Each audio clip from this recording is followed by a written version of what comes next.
Went back a little bit.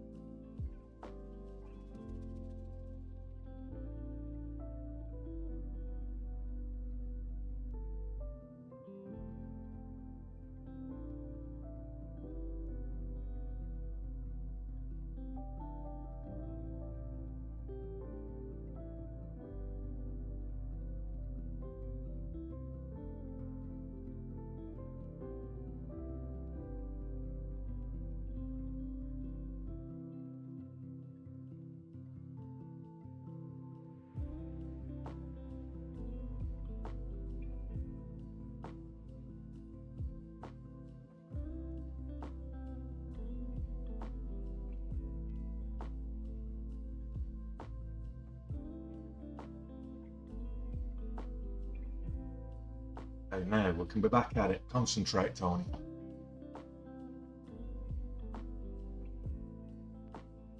Oh, Jeremy Kyle's got out to the bed on the wrong time. At the wrong time.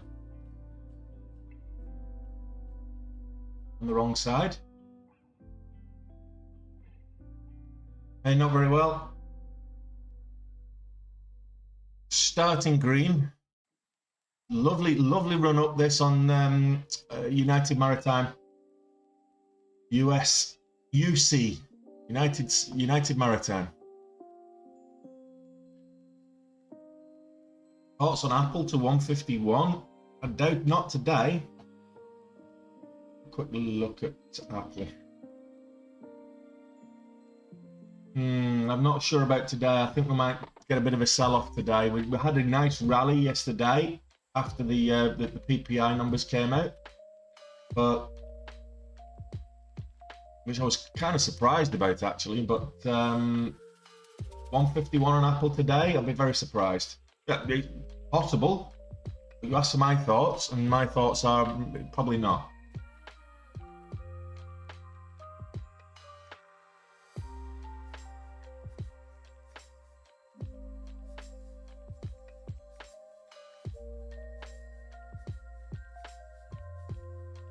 There's the 8 o'clock scrum.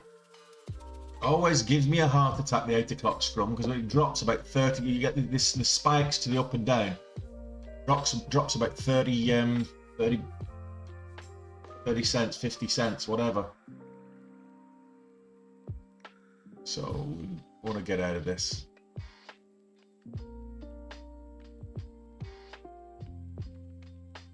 I have to consolidate.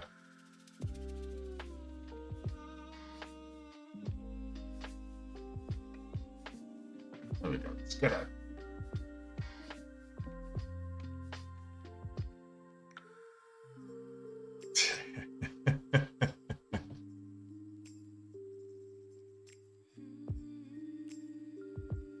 So I'll keep those gains. 1600 is not a bad start to the day.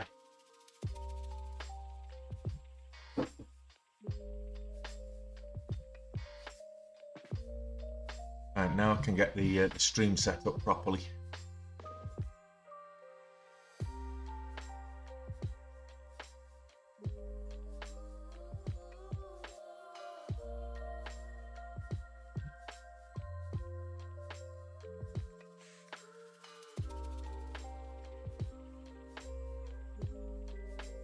See if that fixes things. I'm not in the trade. It's difficult to get things set up properly when you're in a trade. You're trying to concentrate on multiple things at once. It's you know, that'll do. Okay, guys, let's get to 500 likes on the likeometer.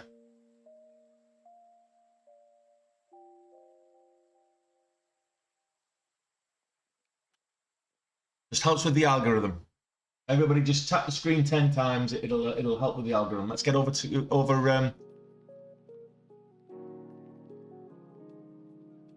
500 likes. That's just a good start. Friday. Happy Friday, everyone. It is the last working day of the week, the last trading day of the week.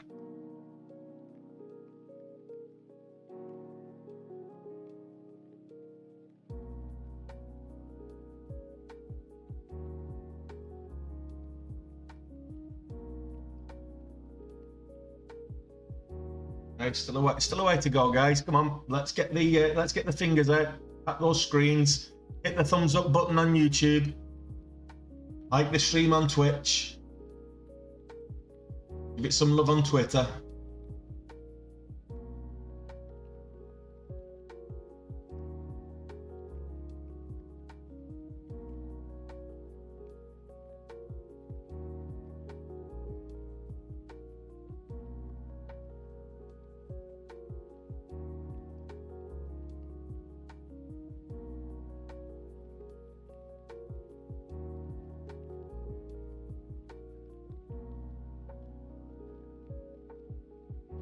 Built's starting to move up.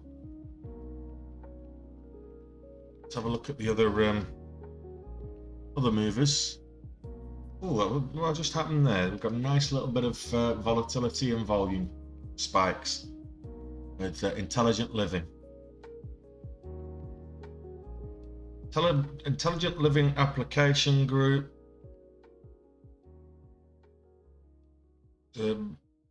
Okay, so this is an IPO. I'll pop this on the list because it might make some moves today. It's had 2 days of selling off. Down at 275 from a high of $26. So could be time for a reversal. What else have we got? Tough Built. No.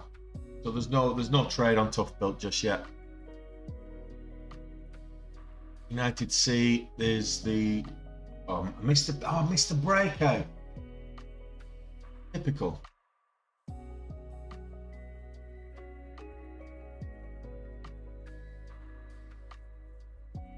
Too busy looking at other things. Shiny object syndrome.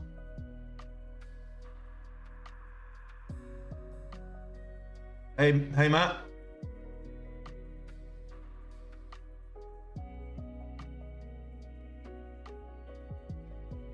Take 2,500 shares there for a move up.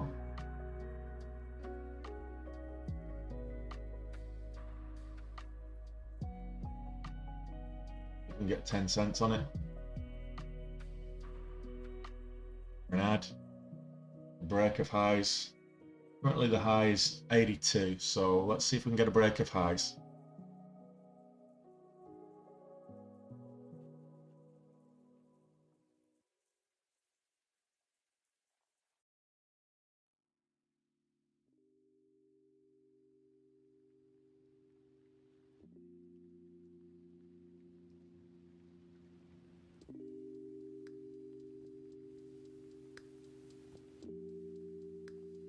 A low here of 45.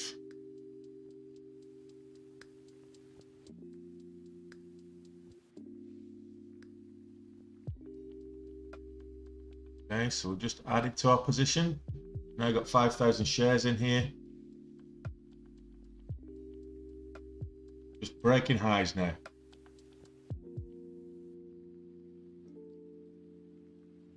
Take half.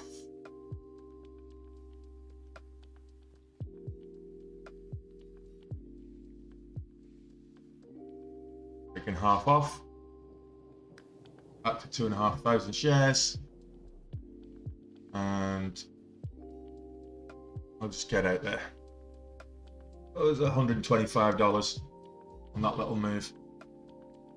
Getting close to the $5 range.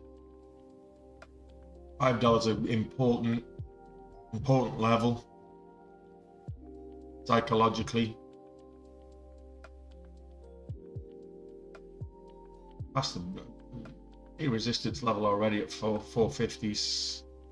Next key level is kind of 520. The whole dollar than 520.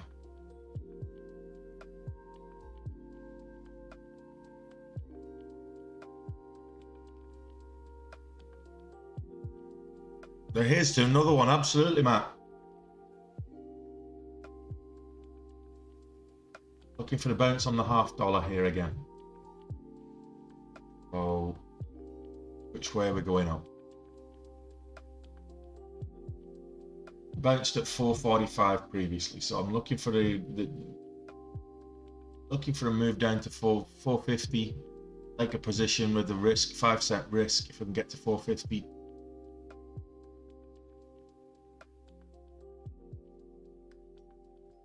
Look for another bounce at 445. Or I'll just take a position on the next candle to make a new high.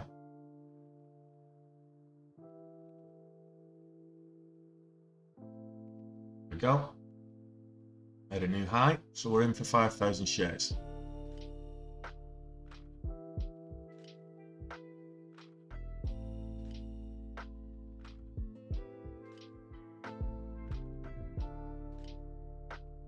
At 67.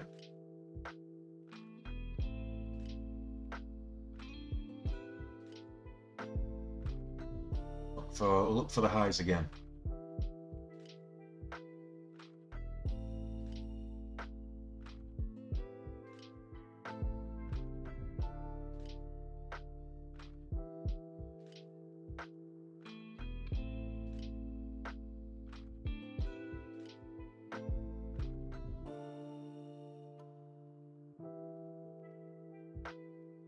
What are you guys looking at today? Anybody traded anything yet pre-market? What's your favorite stock for today? What are you trading? What are you thinking of trading? What is it you're watching?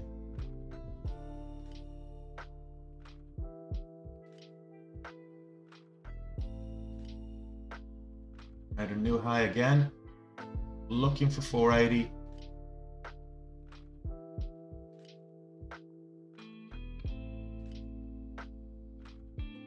Come on, guys, let's get us over 500 likes. There's only 40 likes. Everybody taps the screen three times. We're over 500 likes. Come on, don't be lazy. You know you want to do it now.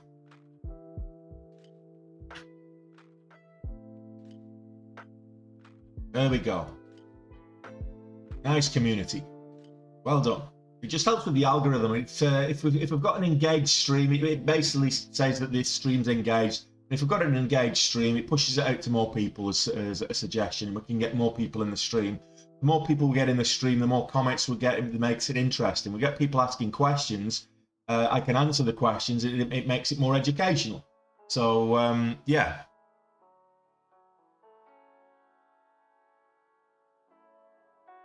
Just consolidating around this 470 level.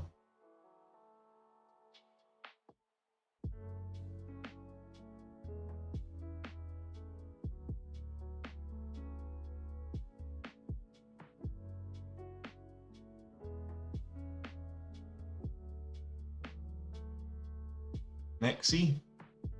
Let's have a quick look at that while we're consolidating. Well, Nexi's up on the day today. It's currently 181. It's 23% up on the day, so it's not having a bad day. I don't know what the catalyst is, but I can have a look at that later, just as soon as I'm out of this United Maritime trade.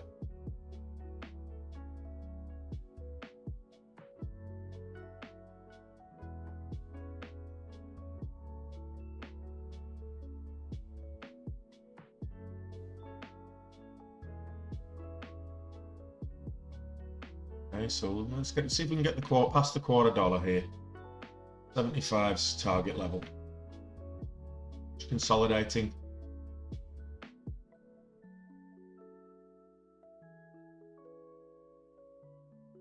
I'll take a look on at that in a moment, Palmy. Just give me a second. We're at a pivotal time on this trade at the moment.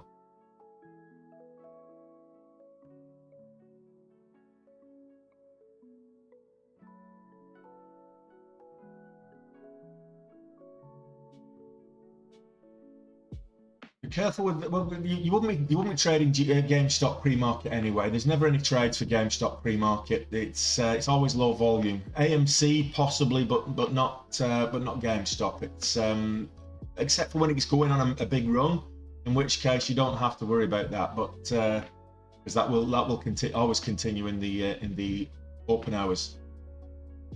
It's usually the retail traders that drive those meme stocks anyway.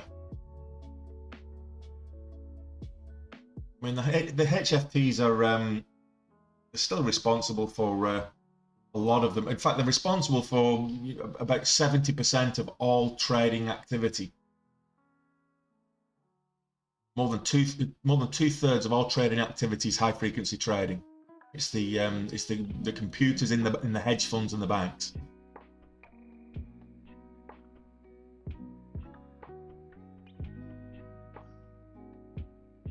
Right, can we get over 470? Can we get over 470? 470, 470, we're going to get 471, 471, 472, 470, 470. Sound like an auctioneer. Looking for 473, can we get 473? Have we got 473, 472 on the ask, 470 on the bid, 473, we've got 474, 474, 474, 474. Maybe I've missed my call and maybe I should have been an auctioneer. There's 475, I'll take a little bit off. Just base hits at this stage.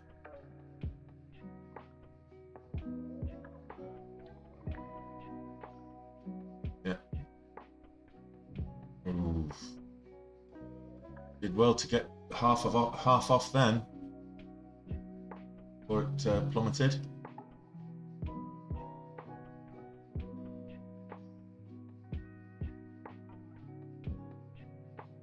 Well, GameStop, it's got a big community following.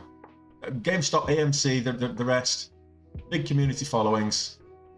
So they're not bad bets when they're in the news. Crappy company, don't get me wrong. I don't like GameStop as a company. I would never invest in it long term for that very reason.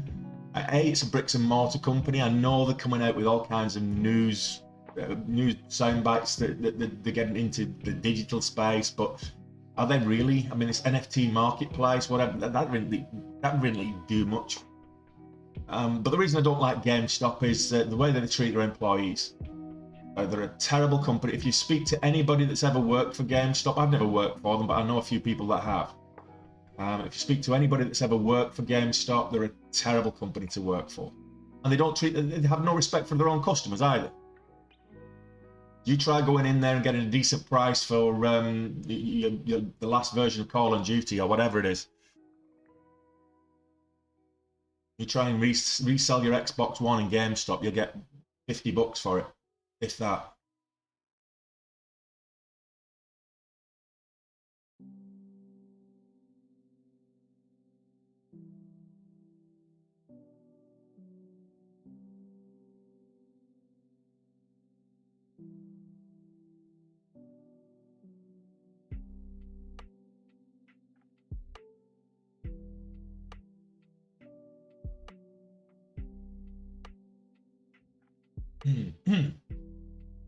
Clear the throat, a drink of water. It's another hot day today. A couple of meetings this morning, and one meeting.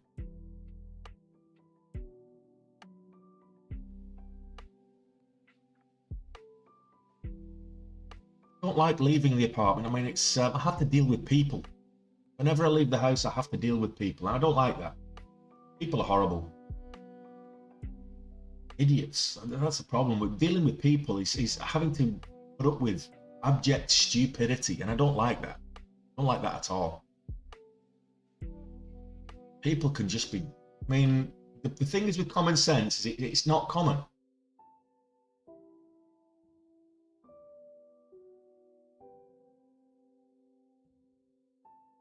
Well, we're going to break 480 again, or am I just going to get out here? Let's get half my position again up there. I'm just trading the range here. I'm over 2,000 now. Just trading this range, consolidation range. If it breaks 480, I'll add to the position. 485. The move up to 5. Otherwise, I'm just going to get out here. Just going to get out here. Consolidating. That's me. Happy enough with that. 2,500 pre-market. Good start. It's a very good start. We like to see it. Yes, we like to see it. So another green day for now. Get green, stay green. You know my motto.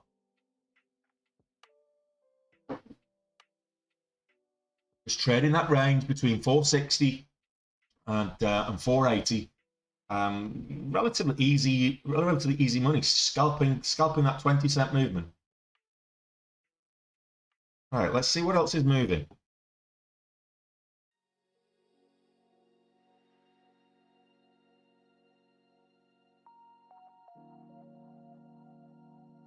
So, vertical aerospace. No trade there at the moment. Puff built, it's pulled back and there's no volume. Intelligent living, volume died off after those initial spikes. Didn't get over 50,000 a minute anyway, so probably not ideal. Clean from yesterday, I'll delete that off the list. It's not moving. Where's Veru? No volume in Veru, but it's held most of its gains. So I'm just gonna kind of sideways at the moment. So I'm just gonna leave that on the list just in case. Anu again held most of its gains, so I'll leave it there. And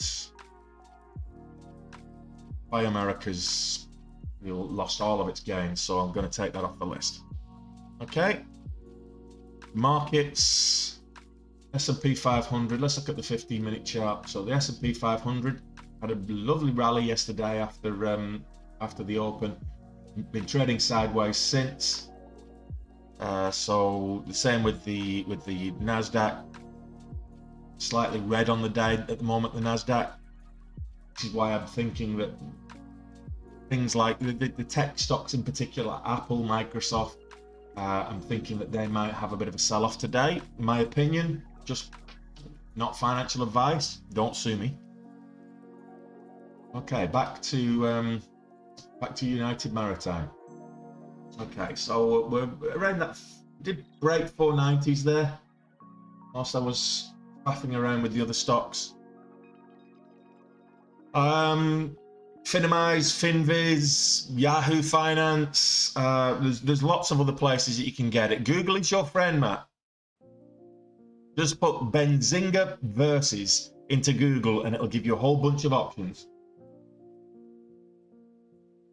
Trade ideas. The best ones you have to pay for. You get what you pay for.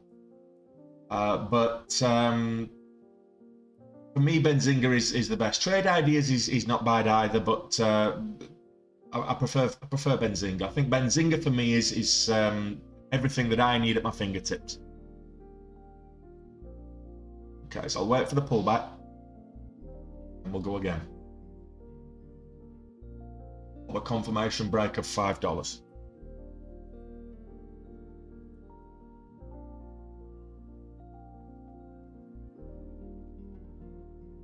I'm just going to put 1,000 shares in there now. Comes back to 470. I will add another 1,000 shares.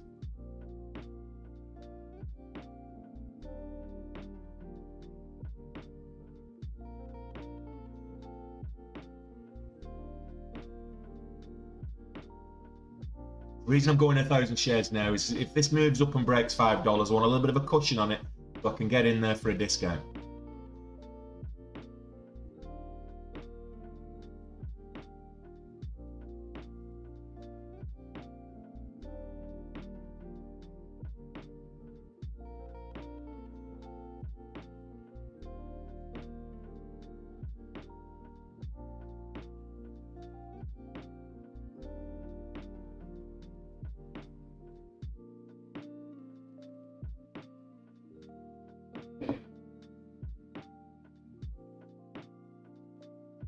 Did you know water has no taste? What you actually taste when you drink water is the temperature. There's an interesting factoid for everybody. So if you drink warm water, that's why it tastes warm water tastes different to tepid water, tastes different to cold water, tastes different to iced water. Not a lot of people know that.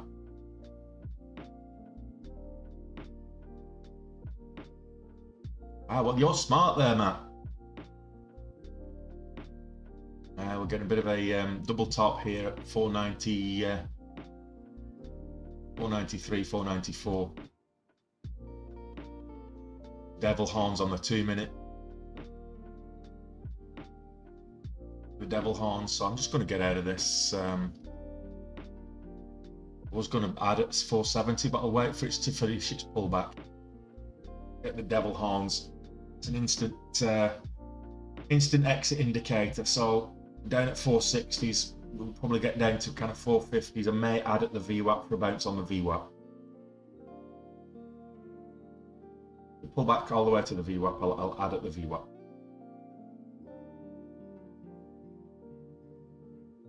Random facts time, yeah. Every day is a school day. The day you stop learning is the day you stop growing, and the day you stop growing is the day you start dying. Well, that's a morbid thought, but there you go.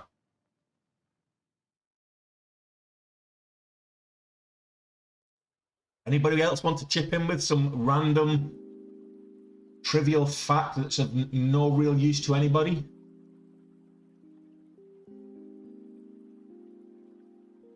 Talking of colours that aren't real, the black colour of Guinness being based in Dublin, the black colour of Stout Ale or Guinness is not black at all, it's red.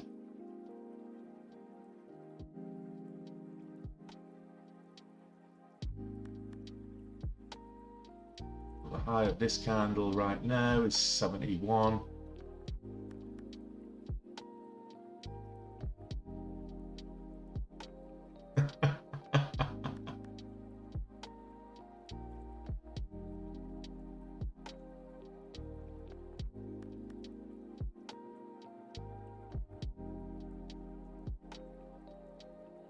Warren Buffett.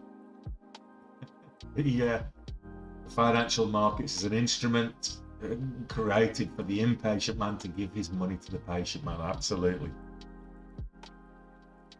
Warren Buffett's full of those. As far as investing is going, that's actually true. Value investing, I mean, my positions are all in the red at the minute. All my long-term positions are in the red at the moment. But I'm not panicking because I've put money in until it's at least break even. I'm not taking any money out of those positions. I'll continue to add while it's low, discounts.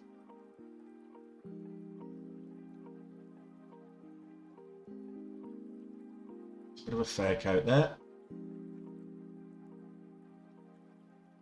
Let's see, will we get a new low?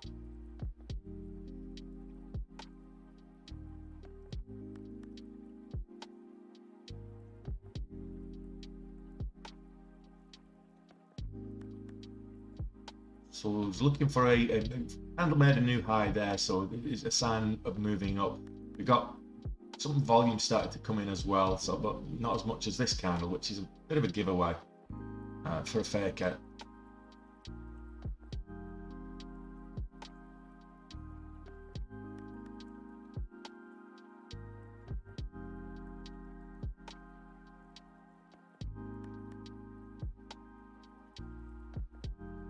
We want the break of the $0.25 and then move up to the whole dollar.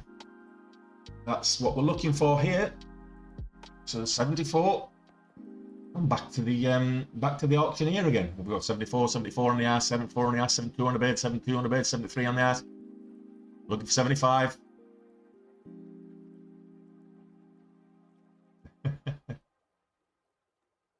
Need a gavel. Someone send me a gavel. I'm gonna have to put my Amazon wish list up on the in my bio. Someone to send me a gavel. You can be quiet too. I've not even got 2,000 likes yet. You have to wait for 3,000. I'll come in for a treat, I think. Not really talk much about the market. So what do you guys think? Do we going to have a green market today or a red market? We'll move up, or 113% up already on United Maritime. Didn't realise we were up so much.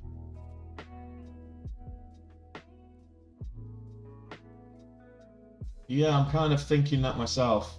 It's green at the moment. The S&P 500 is green at the moment. In fact, all the markets are green at the moment.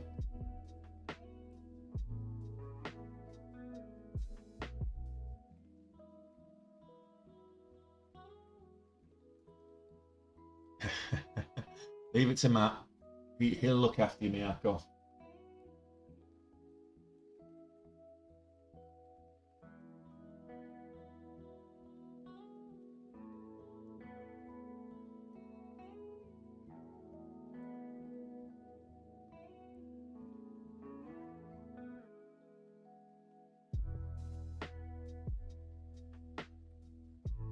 That's a very poignant thing to say there, not very well, because it's absolutely right.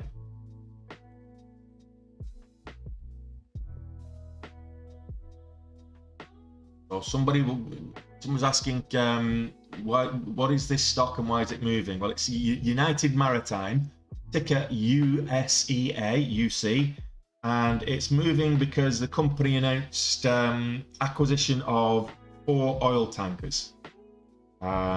And they filed for a stock offering Wednesday. So they've got quite a bit of news.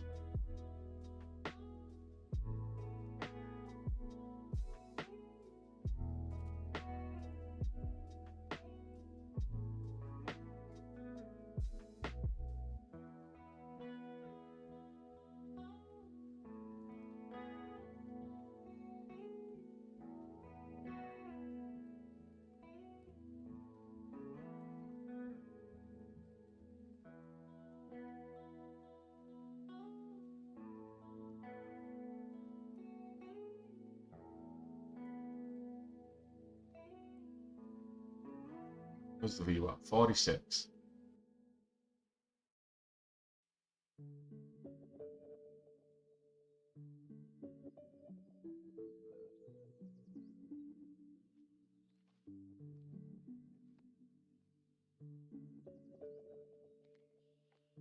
Breaks the VWAP, we get out.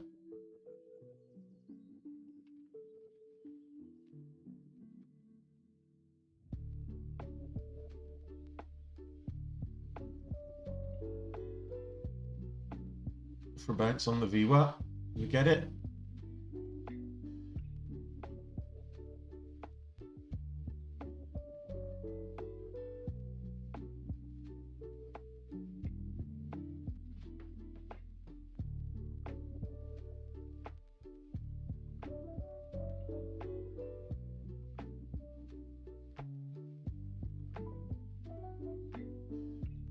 Looking for a bounce on the VWAP. Continue selling off, I'll just get out. Just not risking too much with that one. I get out. Probably reversed now, but that's okay. I keep the I want to keep at least a cushion on the ticker for when it does reverse. What's the high of that candle is 52. So back above 50 is no, not quite. Oh my goodness. You've dropped all kinds of crumbs all over the floor. We'll have to clean up later.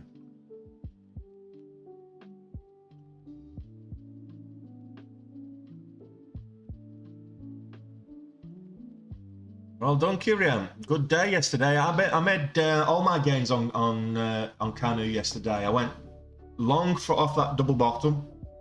There's a double bottom on the 5-minute yesterday. I'll show you. I'll show you on there. So go EV. Okay, so what day is it today? 15th. Okay, so this is the 5-minute from yesterday. And you can see here, we got in it here, we got a faked out up here, then we got another couple of fake outs on the 1 and 2 minute. They came back down, so we were about 3,000 down at this stage. And then on the 5-minute, you can see it's a clear double bottom, the W shape. So the high of this middle bit was 388. So as it broke I'll get rid of this line here actually. As it broke above the VWAP and 388, that's when we got in and was able to get in, ride it up. We actually got stopped out here on the way up. And then as it made another move, that's when we put a stop loss, trailing stop loss in there as well, and was able to ride it all the way up. We've got a couple of exit indicators up here, particularly on the 2-minute. And then when it pulled back, broke at 475, we went short and rode it down to the VWAP. So we made good money yesterday on Canu. It's nice. Just the one stock. We made $75 on clean as well, but in the grand scheme of things, Canu was the one that gave us our gains.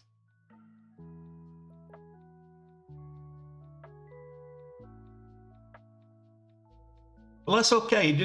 I don't mind getting stopped out, because what that does is if you're paying attention, you get stopped out. It means you're having a tight risk, you're managing your risk effectively. But as it then turns around a little bit later, you can actually get back in, no problem. And if you can get back in for a lower price, you've actually made money. So I don't mind getting stopped out like this. I don't mind getting stopped out here on this pullback. So it's pulling all the way back to 420s. So the previous low, below the VWAP, but the previous low is 386. So we're looking at $4. It needs to hold $4. I'm looking at the 5-minute lows. So 5-minute, the low here at 386.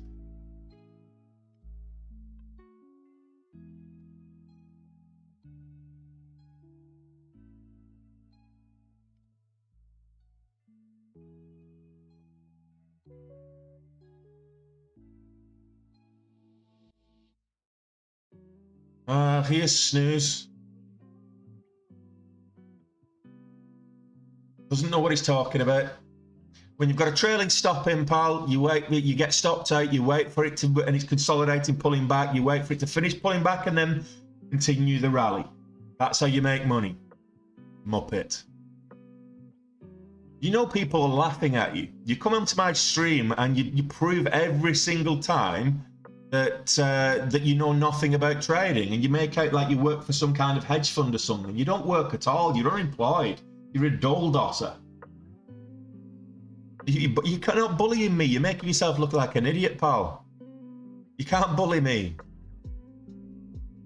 See, I just make money. Ah. 3,000. Yes, you will, look. They've get me 3,000. Here you go, sweetheart. There you go. It's goose. You not like goose? You prefer duck? You can have goose for today. That's goose. Goose fillets.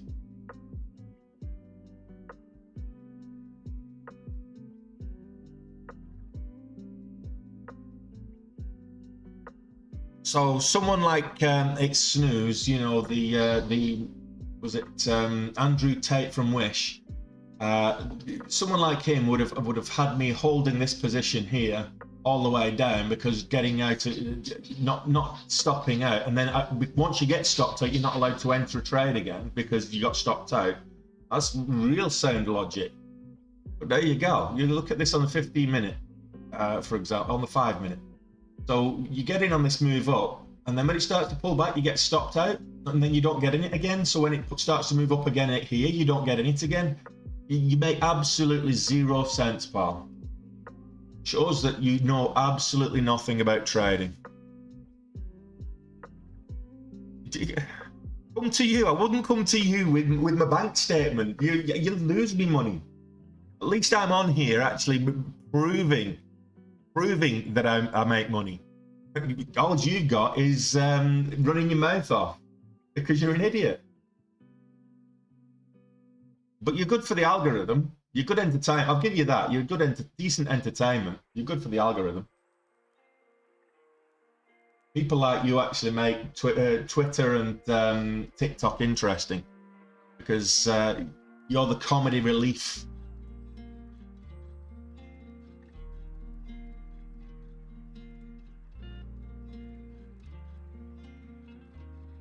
Oh, bless him. I'm just kind of wondering, you know, idiots like that I don't know what it is they get out of going into someone's stream and trolling them, trying to, you know, act the big one, even though they just look like a muppet, and people are laughing at them. But they don't see it that way. I don't know what they get out of it, but I'm kind of thinking, you know, what is it in their life that sets them on that path? What kind of event, what kind of traumatic event could trigger them to be like that? The need for attention. You know, daddy either didn't hug them enough or hugged them a little bit too much in a special way.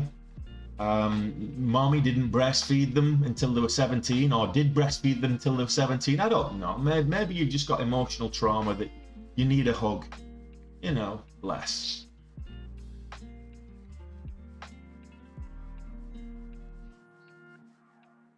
Let's have a look. There's no volume on it at the moment.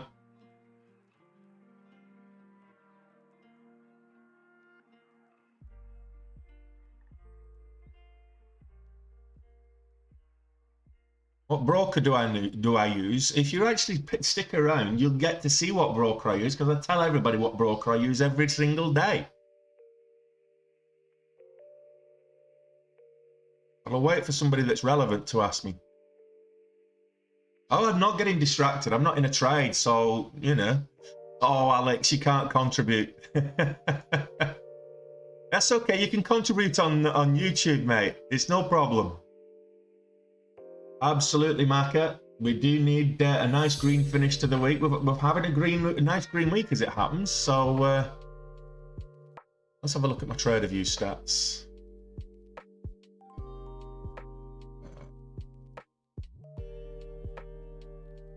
My reports this week. What date was it on Monday? It was the 11th, wasn't it? Detailed. Yeah, so I've made 25 grand's worth of profit this week. That's gross profit. So it's a nice green week. That's in line with, you know, expectation. 25k a week, and we'll be hitting that 6-figure month. So that's in line with expectation.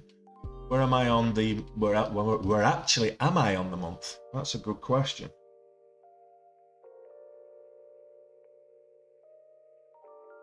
From the beginning of, oh, that's on the month, 31,000. It was a short week the week before, so 31,000 on the month. So we're not too far behind goal. We've got 2 weeks left, so that tells me I need 230k weeks to get this month's goal.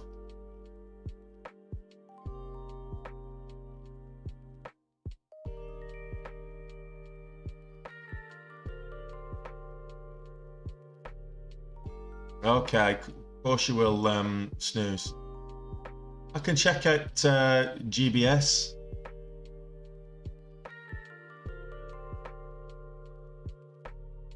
GBS is at 75 cents right now.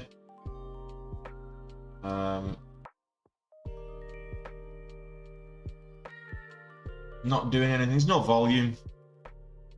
It's kind of flat on the day. Last trade was 72 cents. So it's just, there's no volume at all on GBS.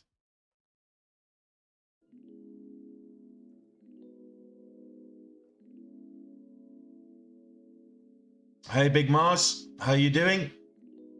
Energy stocks. Let's have a quick look at some of the energy stocks. I'll start with Oxy, seeing as that I know that's your favorite. So Oxy is low volume at the minute, but it's up on the day.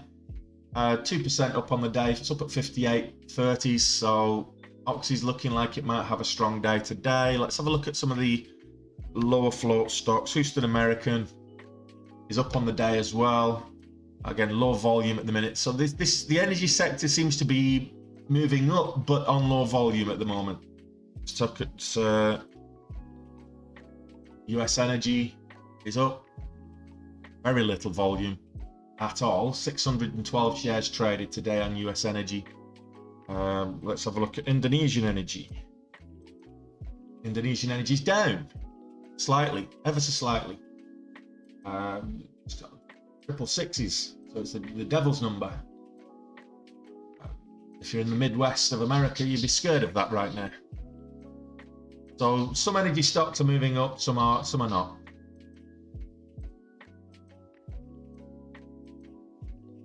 You're making yourself look like a complete tool now, Snooze, with spamming the chat. But there's an easy way to deal with that.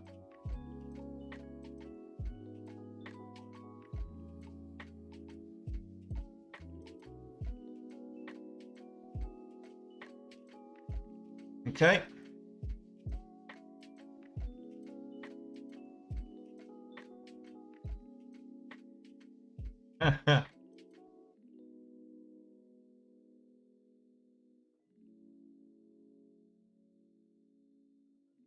Okay. MRO. $20.80. 2080s. Again, low volume. So that's Marathon Oil. Low volume.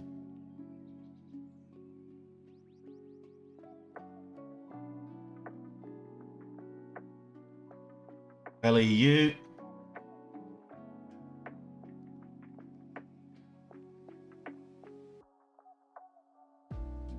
Nothing moving with LEU at all. It's just no volume at all with it. So last trade was about 2660s.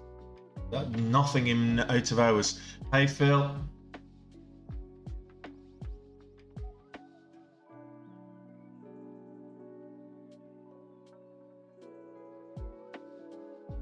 What's his username?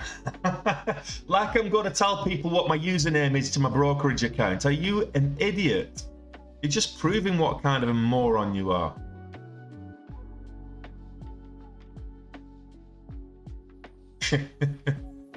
Where'd you check for volume? Well, you can see the volume histogram here, but on the montage, it tells you exactly how much volume's been traded. Full volume on the day. On your chart, it should tell you what your volume is and how many trades have been taken as well. So yeah, you can see it on your volume on the montage. You can see it on the volume histogram, and you can see it. I can see it on the volume bar here. It's based on the time frame and the total trades daily. So wherever.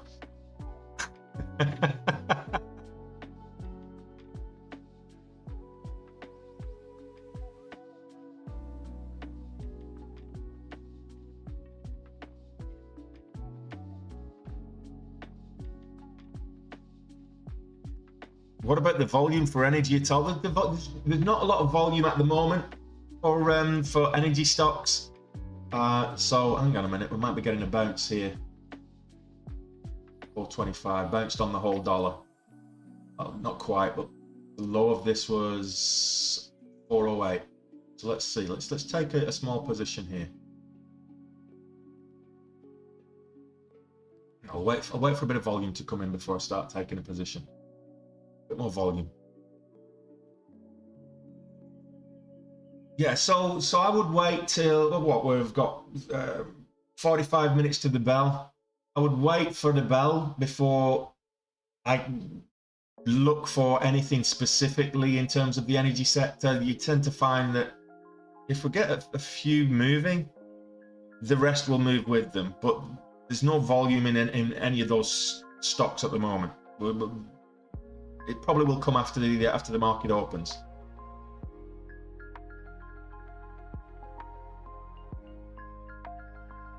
I'll wait for the break of the 5-minute handle. I can't. I'm not allowed to. I'm not allowed to get back into something if I've been stopped out, am I? Regardless of the price action. Never mind. I guess I best pack up for the day.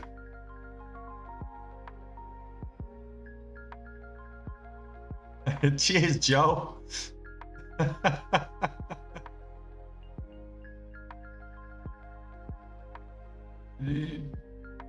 Dotrial phobia.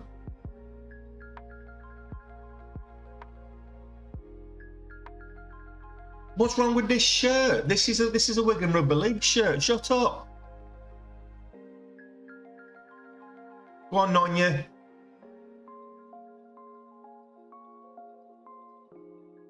No, the energy stocks are moving positively. They're just not doing it with a lot of volume at the moment.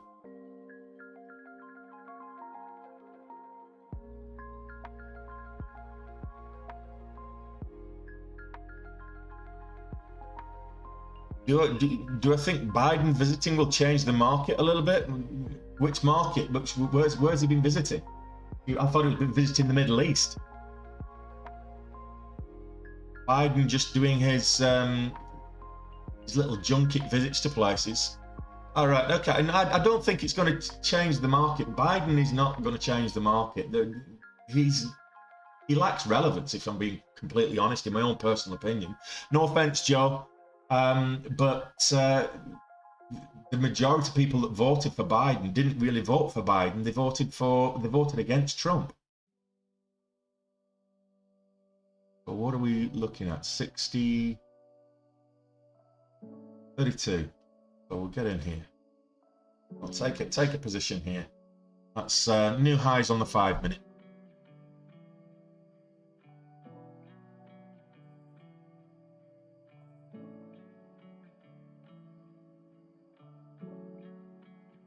How do I dictate whether to get green and walk away? So I have a daily goal. Once I've got green, I'm kind of ready to walk away. Once I've hit my daily goal, I'm ready to walk away. But if it's a particularly hot market, I'll stick around whilst the market's hot and take advantage of it. Then when I start giving back my gains, if I give back, the rule of thumb is if I give back 25% of my gains after I've hit my daily goal, it's time to walk away. Easier said than done. Those are my rules. Easier said, sticking to them. That's all I'm saying.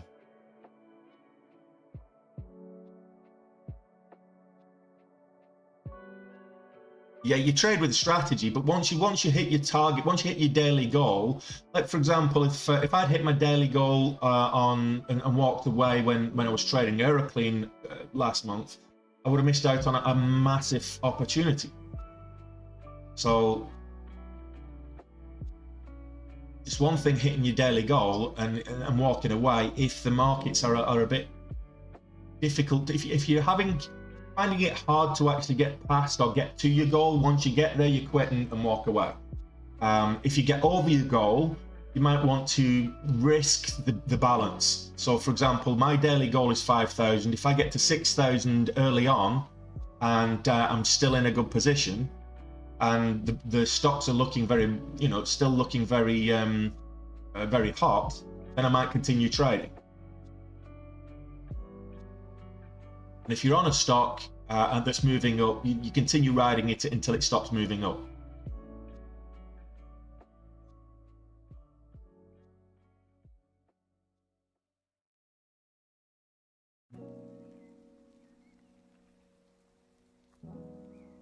Morning, Dunkers.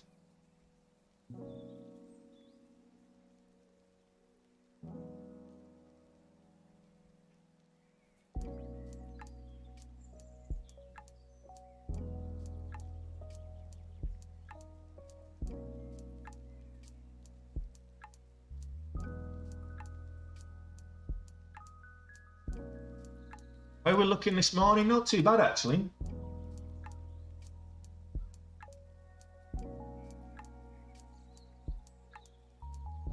Well, so at the moment, we're kind of we spent a bit of time. We've got about 2,000 up. We'll give half of it back. So we're now looking for a move back up, break the VWAP. Got kind of a inverse head and shoulders pattern here forming. So there's one shoulder, there's the head, here's another shoulder. So we should see an upwards move if this formation completes. So 435 would be good re-entry or add, I think. Break of, again, it can be a flat top at 435, but this inverse head and shoulders here is what I'm looking at.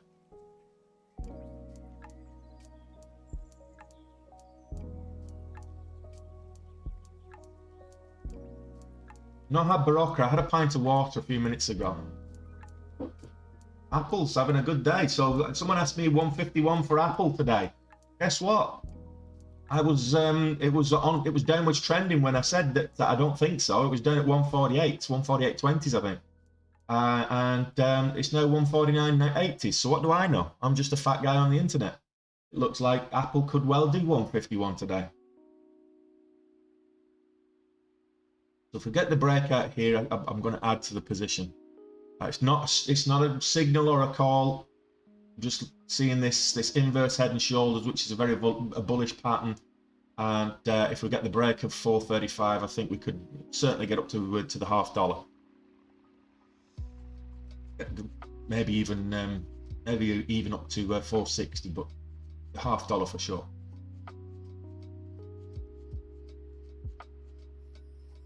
VWAP. So VWAP. It's the volume weighted average price.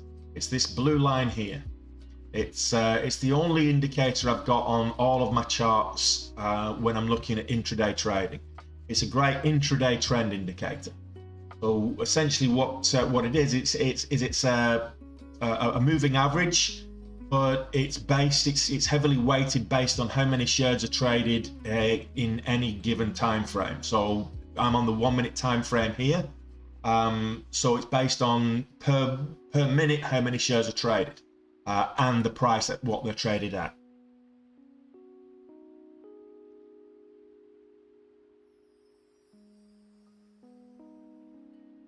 Well, the way to do that is set trigger orders, Nonya. If you're waiting for extra confirmation, you're waiting for the break, and then when it breaks, it goes past and you're too late to get in, you set a trigger order instead. During the market, you can set stop buys or when it reaches a certain level, set your limit order for a trigger and a max.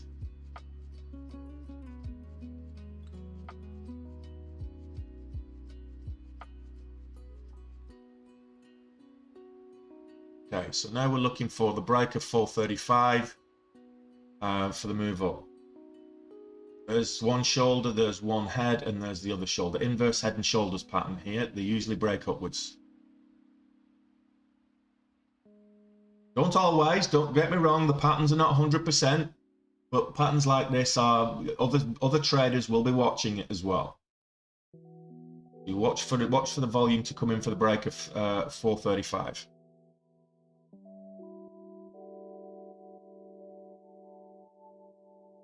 What if I told you about trading the London Stock Exchange? The volume is not great on the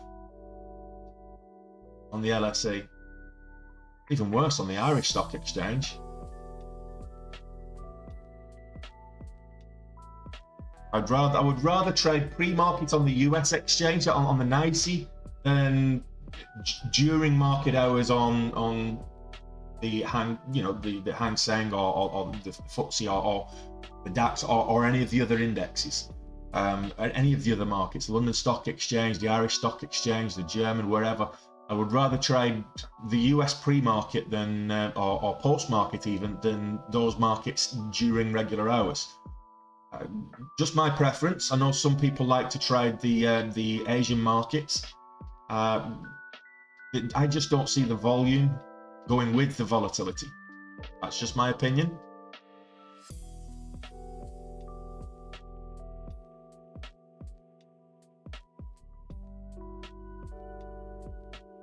No, actually, it won't fall straight. So it depends on that. I didn't expect that. But it depends on the what they're buying on. So that for every buyer, there's got to be a seller. It's a zero-sum market. So there's always a buyer and there's always a seller. But if you're buying on the bid or versus buying on the ask, so if it's going on the ask, the seller's in charge. And it drives the price down. If it's going on the bid, then the buyer's in charge and it drives the price up. Yes, I did block Snooze. I gave him enough chances and enough warnings. I put him on timeout most times and just gave him like a 10-15 minute timeout. And today was just once you start spamming the chart, I'm like, nah, off you go.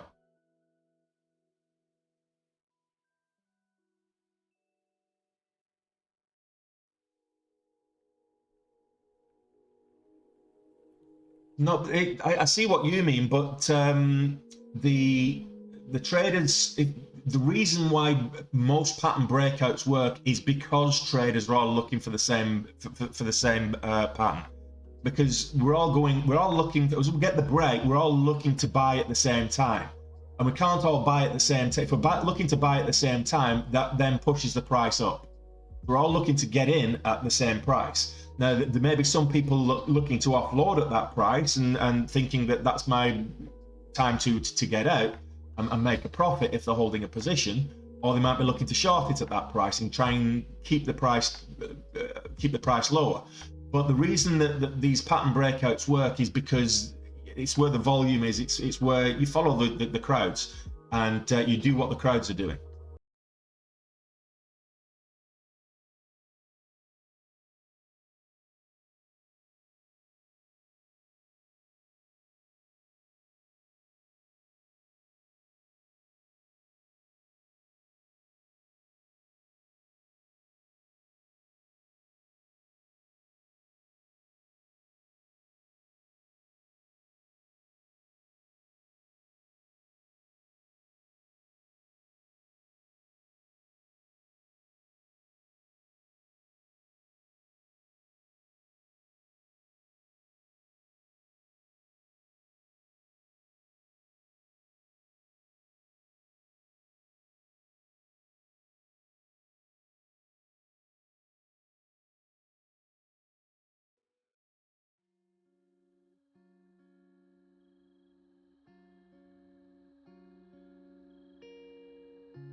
Doji, upward doji there.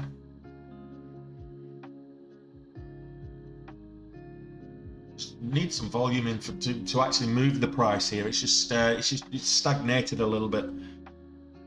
So let's see what else is moving. Nothing else moving. So interest.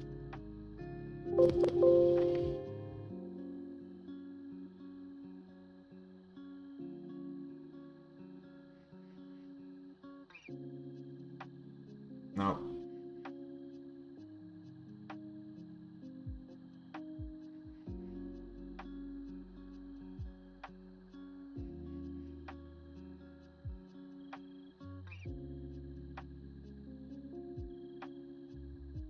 The volume is the number of transactions, number of shares being sold. So in any given time frame. So this red candle here, for example, the volume is 103,000 shares were traded during that 1 minute time frame. And it depends on, and if you're looking at it on a 5 minute, it'll be on the 5 minute time frame, or etc. etc. So depending on what time frame chart you're looking at, that's what the volume will be on that on whatever candle is currently in control. So that's what the volume is, and it varies on any given time frame. The cash amount, it varies because you might get a lot at the bottom end of this candle, and not so much at the top end of this candle. So it'll be heavily weighted towards the bottom. So that's why where your VWAP comes into play, your volume weighted average price. So if you're looking at the volume on this candle alone, for example, and it's a lot, and you can see that on these, on the left hand side, these bars here tell you the volume by price, so you can see where the volume would actually be, which affects the volume weighted average price. So if the majority of the volume on a given time frame is down at the bottom, and it's going to be heavily weighted towards the lower price. If it's at the top, it's going to be heavily weighted towards the higher price on that candle. So that particular candle, whilst it will have a volume of 103,000 shares traded, it's not going to. It's going to have an average price on there, which is 422.65. So $4.22 and 0.65 cents is the average price on that candle.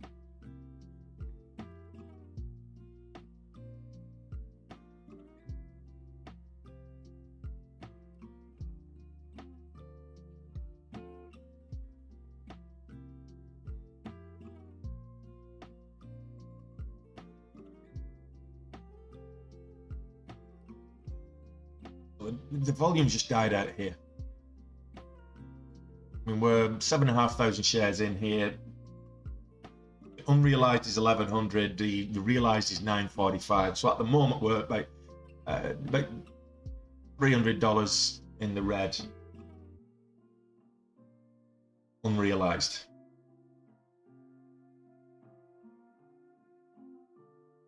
We've bounced at this. We've been bouncing at this kind of 410 level twice now. So third time it usually breaks. So if we break below 410, which is also where the 200 EMA is, I'll just get out for that small loss.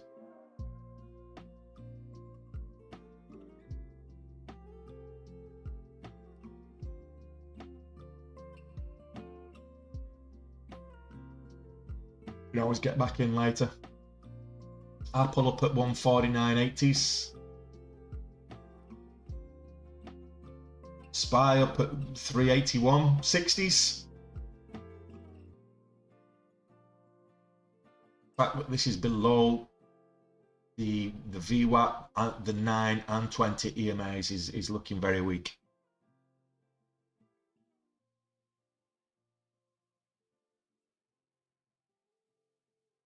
We've got 25 minutes to the bell. Not a lot of movement. It's a quiet day today.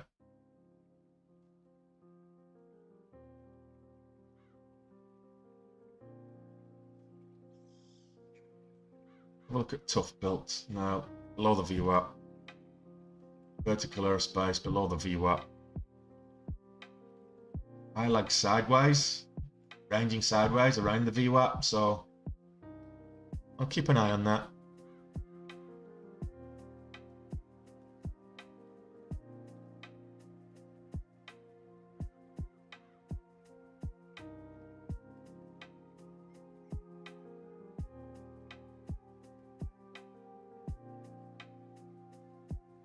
CVE, I'll take a quick look for you whilst we're consolidating here on low volume. CVE, low volume, it's up at 1626. 1628, but it's 1630s. It seems to be moving up. CVE, but it's on low volume. There's no trades there at the moment, but as the market opens, who knows? It's about 3% up at the moment. 3% up on the day.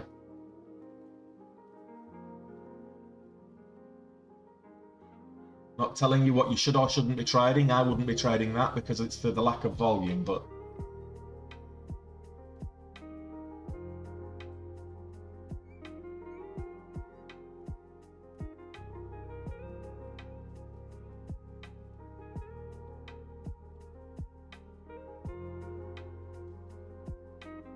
oh, I can't see my signals. In the wrong workspace, that's why.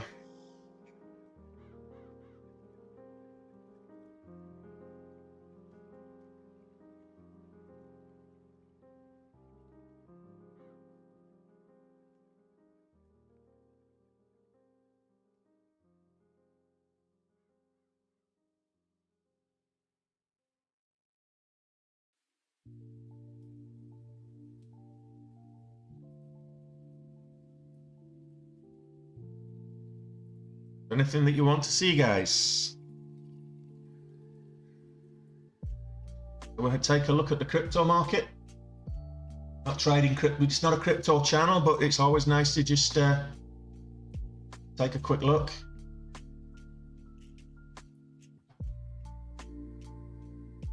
Bitcoin.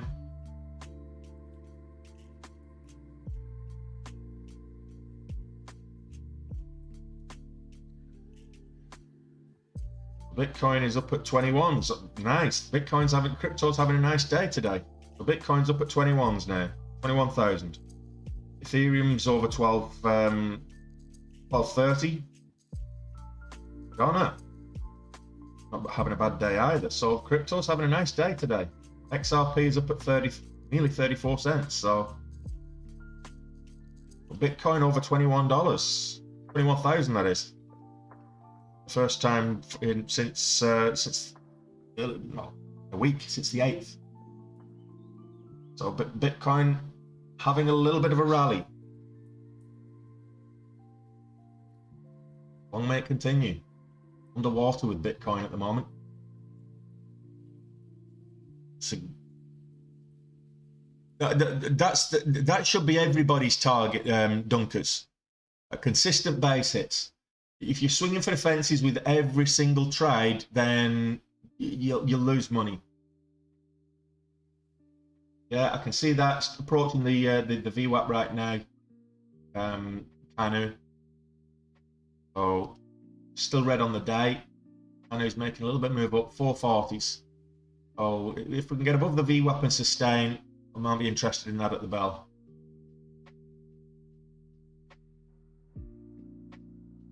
And that's, as I'm saying, Dunkers, consistent base hits is what all you should be aiming for.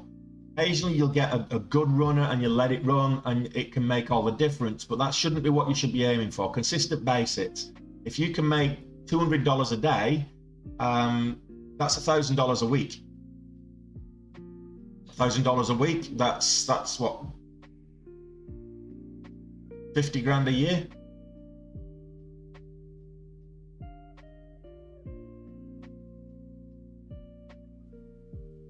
52.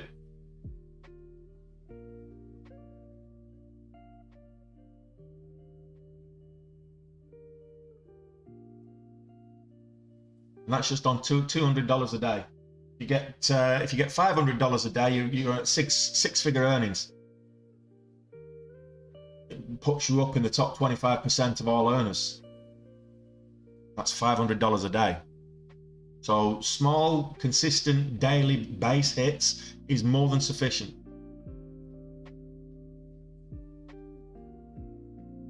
When you do start to get greedy, that's when you start to lose big money. You start looking for big gains, you lose big money.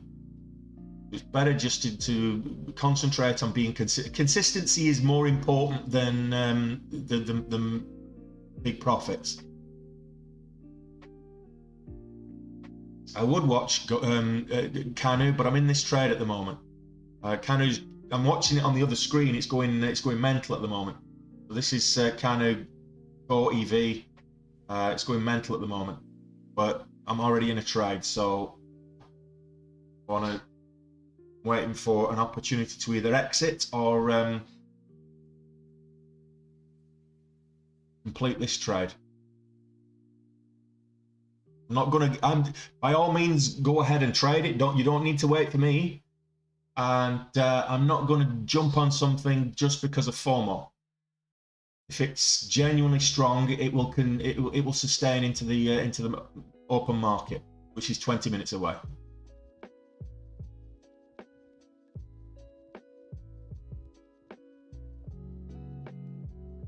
Pulling back a little bit now.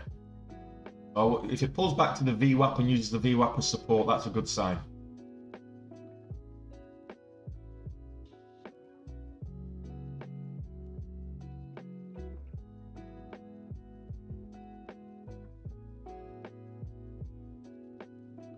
That's okay. Wait for the bell. There's more volume at the bell, so the breakouts are more reliable. I mean, this head and shoulder, inverse head and shoulders here that didn't complete breakout and flushed while I was busy looking at something else, and we're just consolidating at that spot now. I've no doubt in my mind that in the open market that would have moved up and broke the VWAP.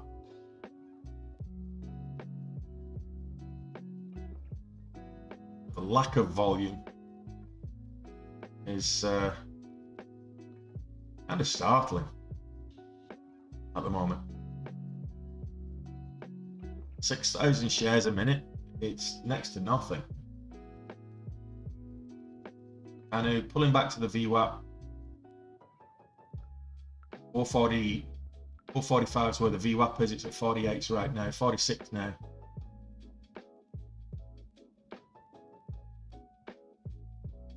Still watching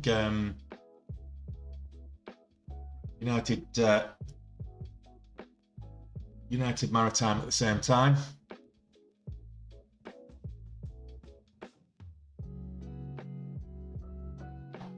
I don't know.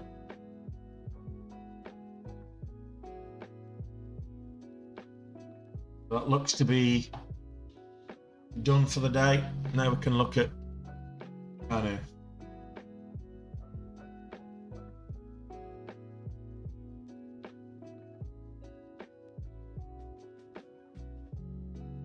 So this big move up here, huge move up, not great volume. A big volume spike at 8 o'clock, but that's the algorithmic trades.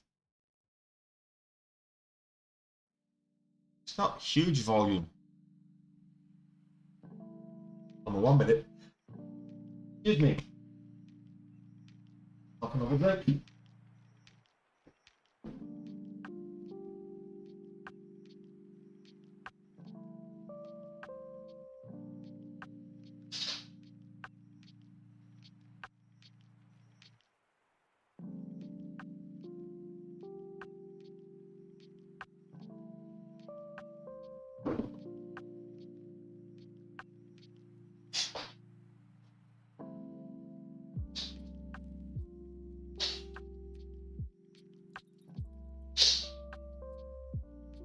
Break the $0.50 back up.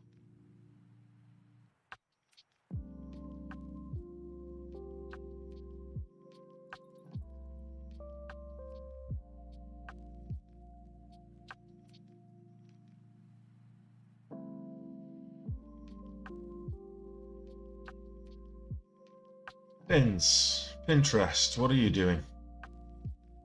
Anything? Of the VWAP, but it's selling off. Had a big spike at the close yesterday, up to $24, and then that's why it's up at the moment, 14%. But it's selling off, consolidating 50% of its gains, 20s. So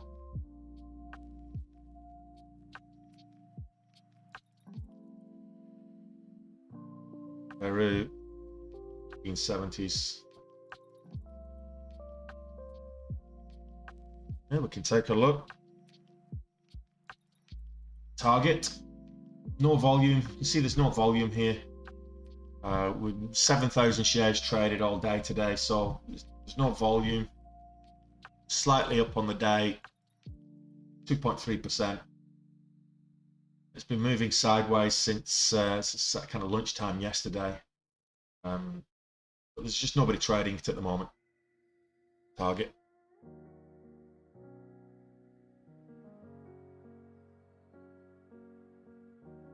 Hey Lizzie. Good morning to you.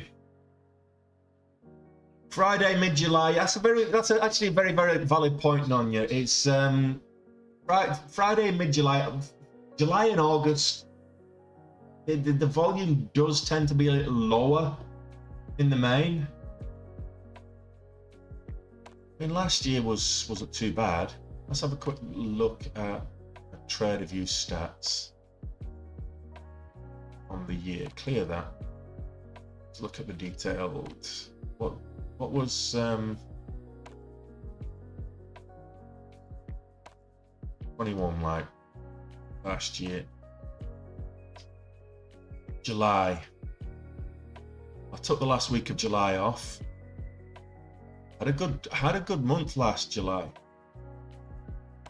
Nothing spectacular. My biggest day was 17k. Averaging around 3-4k last year. August though, I took most of August off. I traded the last week August. I traded the 4th, and then I traded from the 23rd. That was it. So I didn't really... I traded... So that's what? 7 trading days last August. And I didn't even go away. Go figure.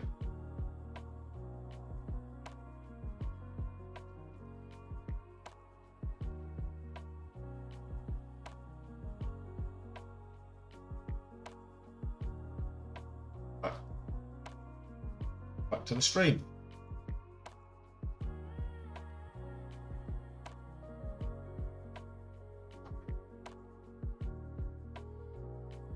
TH 57% up. No. It's at 12.28 right now. It closed at $12 yesterday. So that's not 57%. Sorry, Koreant.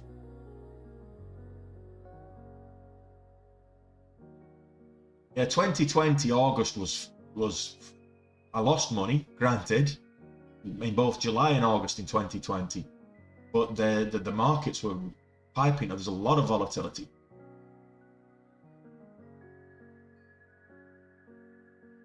All right, okay. 1 month instead of 1 day. Not the best way to. We're getting a bit of a flat top forming here at the $0.50. United C moving up again. Missed the pot.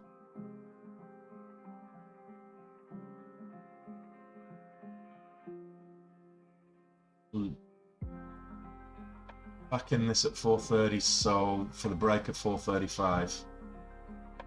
It's essentially the continuation of what I was thinking of before, but needs to break 4.35. That's where this flat top is. This resistance level is here at the moment. I'll put a horizontal line so we can all see it.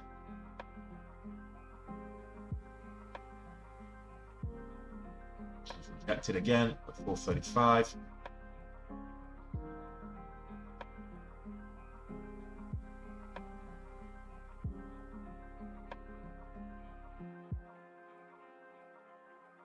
I know the feeling, Nanya.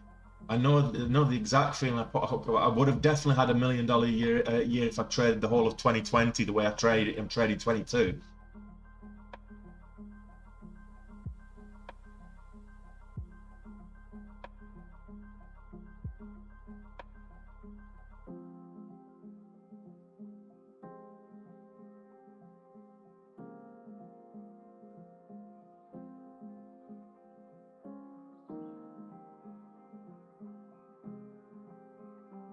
One of those things, though, isn't it? You know, shoulda, woulda, coulda. I wish I'd learned how to trade when I was 17.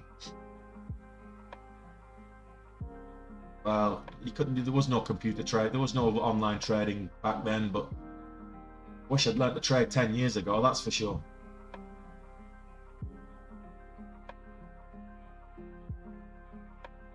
In 2009 would have been a good year to start trading after the crash. Slow but steady climb back up. No, absolutely. Progress is looking 6 months back and cringing. I like that. I'm going to steal that one from you. Absolutely. I look back at when I started trading and, firstly, trying to day trade on eToro. No, don't do it. Don't ever do that. Don't even try doing that. It's just not going to work. Morning, PMZ. So Canu up at 450s. Did briefly go green for a second on the day. Worth keeping an eye on.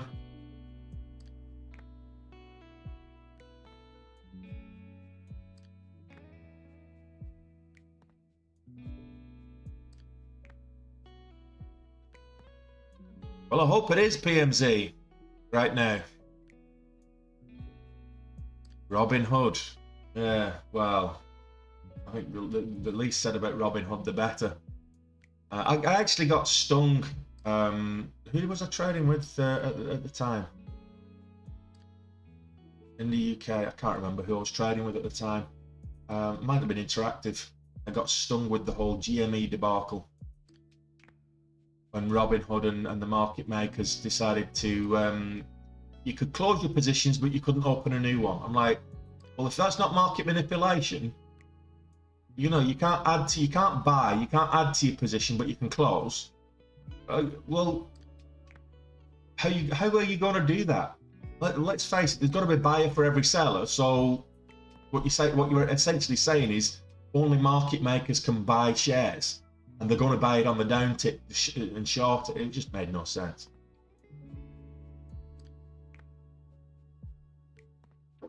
If you were short, and you could buy shares to cover, and that was it.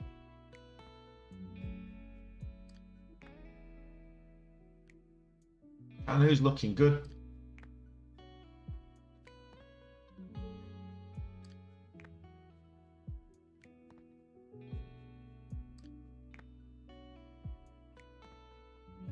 Right. Patience, I think, is the name of the day today, guys. Wait for the moves. But like the last 2 days, if you wait for the moves. Let's not rush into anything. Let's not be hasty and rush into stuff. I think today's going to be one of those. Wait it out. Wait for the moves. Be patient. Something will turn up. Something will materialize.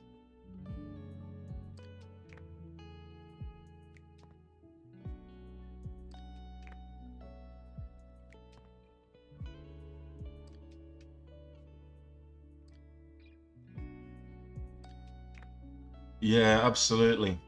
Which one's Super Chip? He was never off that bloody Twitter, was he?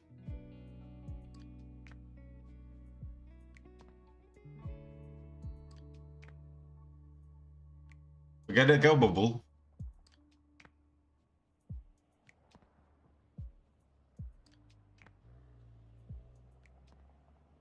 What was the word that he made up? He typed a word into Twitter, sent it, and it's like, what? It's complete it must have been a typo or something, but nobody could decipher what it actually was supposed to be that he was typing.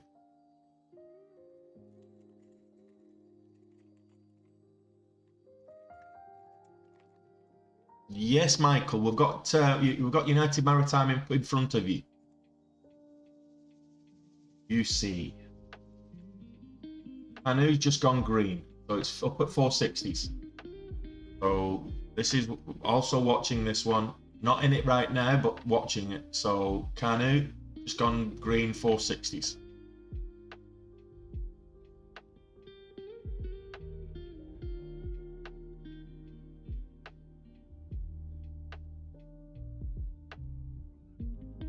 No liquidity's dried up on this.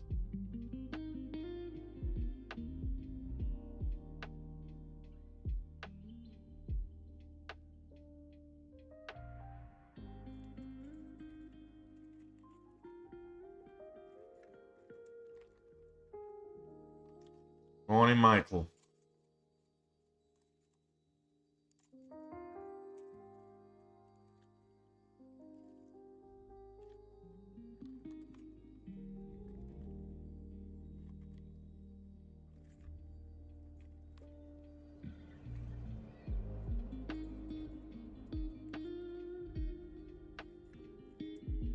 I wouldn't say it's a massive float.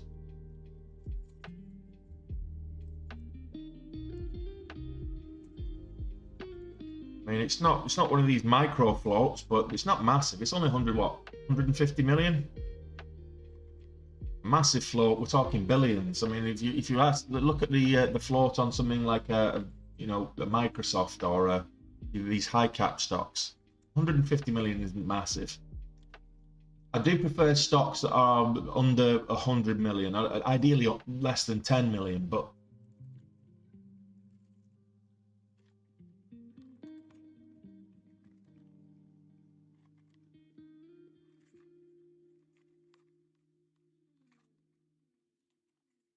which is why I'm sticking with United Maritime. This is what 1.5, 1.6 million float, I think.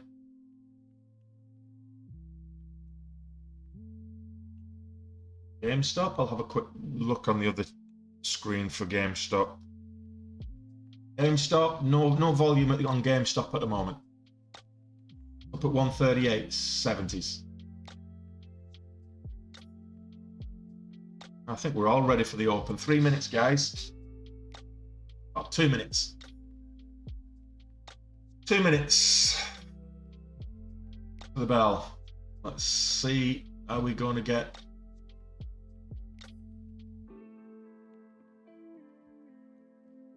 Float size for United Maritime is about 1.5 million there, PMZ. Yeah, good luck, Nonya, and good luck, everybody else.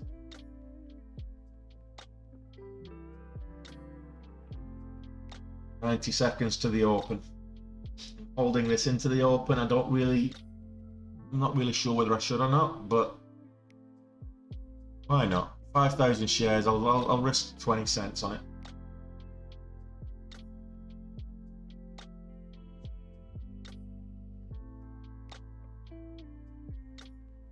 Buying at the open or selling, it depends on the price action. If it sells off, I'll be getting out. If it rallies, I'll be adding to my position. Want to try and get in, and if it starts to rally, I want to get in big, early, and make some quick gains while the volume's thick.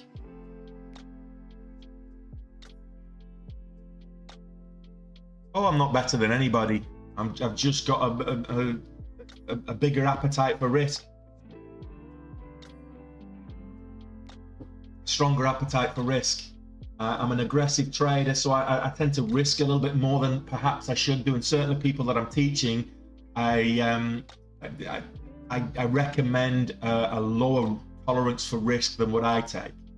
Once you've got consistent profitability, you can work out your own strategy and take your own risks. But going back to what Yuan was saying earlier about consistent base hits, that's really what you're looking for. We've got 10 seconds to the bell.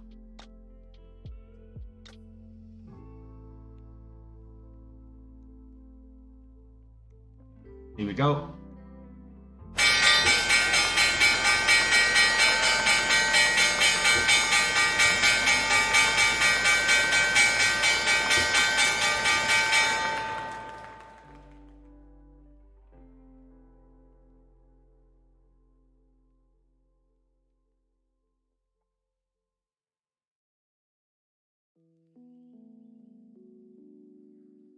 Which way are we going?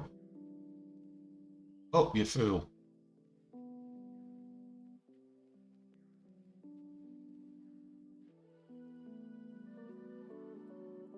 Like that up wick.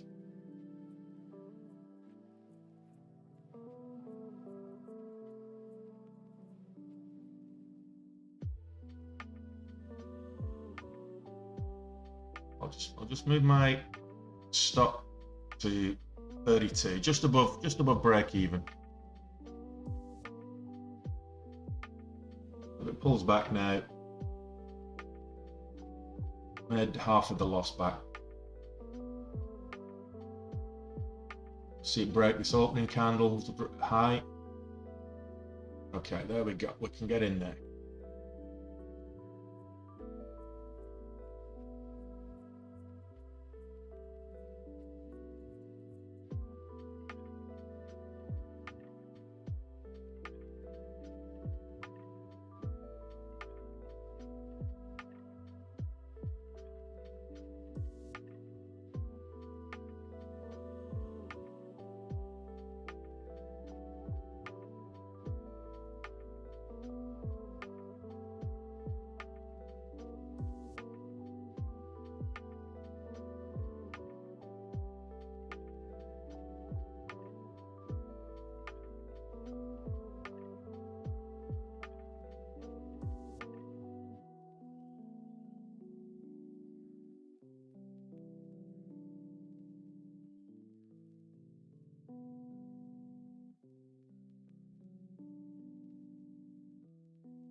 Oh, let's put a 10-cent trailing stop in there now.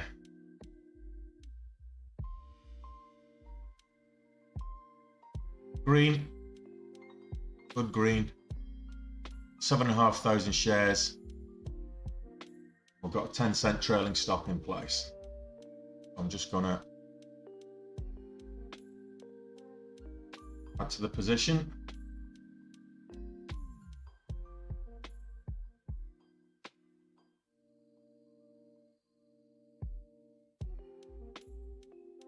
It gets stopped out there for some of that.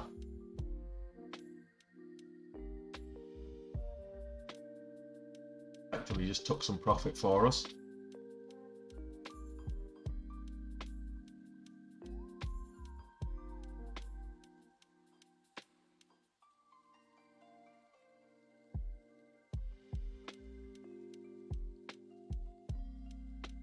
Still got 5,000 shares in.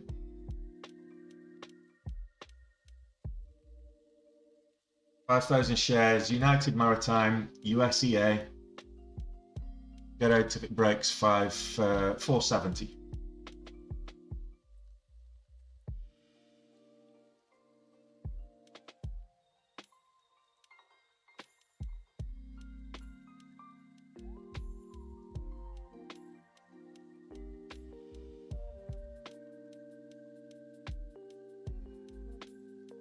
What happened to Evtl? The volume died up. It started to sell off. I mean, it's held a lot of its gains, but not all of them. So that's what happens. When it ceases to be relevant, the news catalyst is no longer relevant. Then, okay, so I've got a stop in there at 472. So when it ceases to be relevant, Evtl. So I'll have a quick look at Evtl whilst I've got a stop in there now.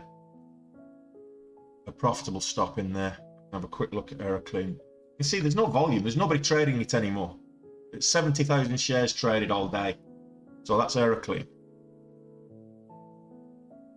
So back to United Maritime. Got 5,000 shares in here at the moment. Got a stop at 472. Our average is 460. So we're in a decent place if we can break $5, which I'm just going to move up to 75 on the stop. Want to see it break $5 and hold. I'm just going to add to the position. Take 2 off. A little bit more. Moving the stop up to $5. Got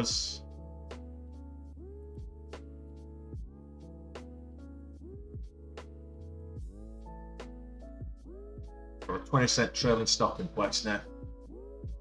So happy days.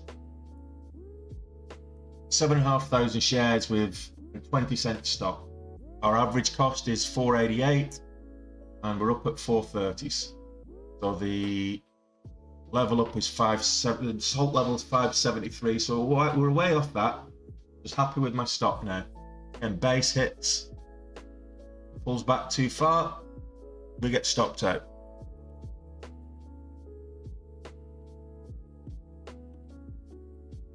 Okay.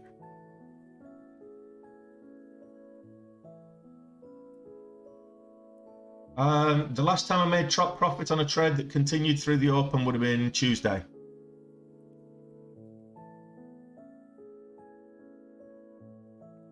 I check all the stats that are available, Fuzzy.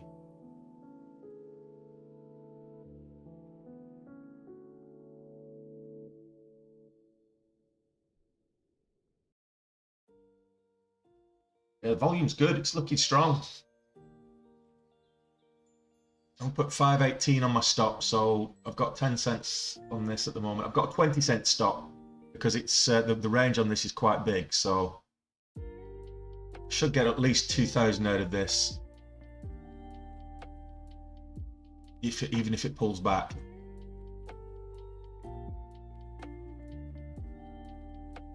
I don't mind it pulling back, stopping me out. So I'll look for the re-entry on the next move up.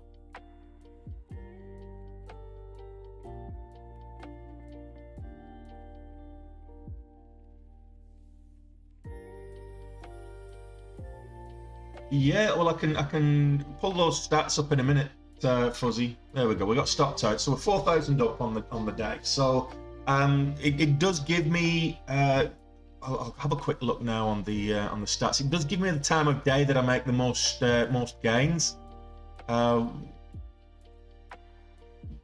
Win-loss expectation.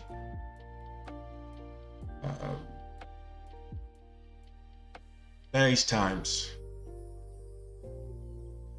So typically, I'm actually at the moment in July, I'm losing pre-market. So between 7 and 9 o'clock, I'm actually losing, and I'm making most of my gains. Funnily enough, I'm making most of my gains between 1 and 2. That's in July. Go figure. Trade distribution is a lot higher. So most of my gains are between 1 and 2, and between 11 and 12. So I'm actually making most of my losses are coming in that first hour of pre-market that I can trade between 7:30 and 8. So I'm actually made bigger losses at that first half an hour than any other time. But yeah, it's worth checking out your stats, and it gives you an idea. Fridays at the moment, performance. I've only had one Friday in July, so that's a lose. That was last week, and that was a loser. So, of course, Fridays are my worst day at the moment. Let's have another look. We're pulling back. We've not made any new highs. So this is looking for a bull flag setup here. This is your flagpole. This is now your flag. So we're not look for the next candle to make a new high for our entry.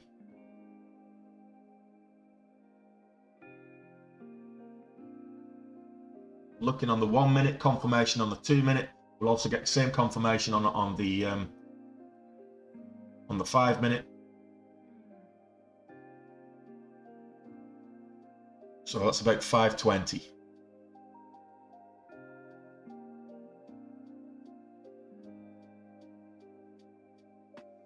That's one of the things I really like about TraderView is you can actually look at the times of the day. Are you trading more, and when you're trading more? So you look at your volume. When you're trading the most, are you making the most? Because that's what you should be doing. And if you're not, then you need to change the times that you're trading. If you're making most when you're trading the most, then you're actually doing the right thing. What you want to do is minimize the times that you're actually losing money and don't trade then, and trade at the times that you are making money. Now, July's been a bit strange for me. Do I have any expectations? Do I have any target predictions? I don't do target predictions because I'm always wrong.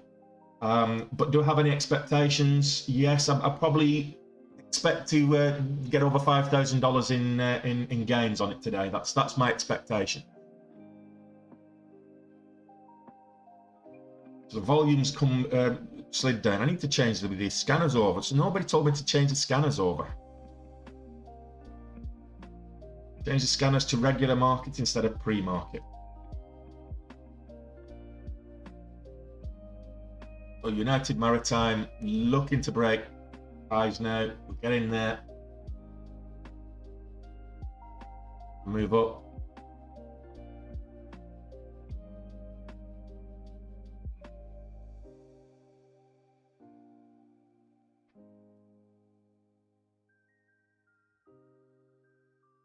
Just set a 10-cent trailing stop. I'm going to see if this works. We're already in the green on this trade as well. So there we go. Ooh, $55 away from $5,000. $55 away from target. Just pulling back a bit now.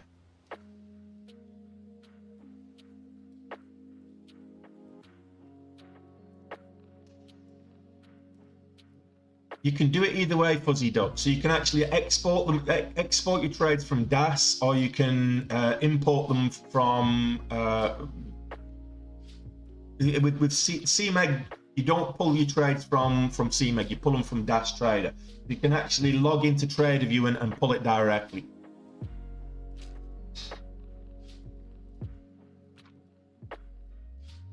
I got in perfectly as well. My entry was pretty spot on there.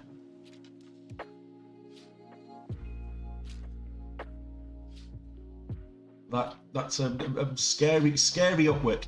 That's a very scary upwick.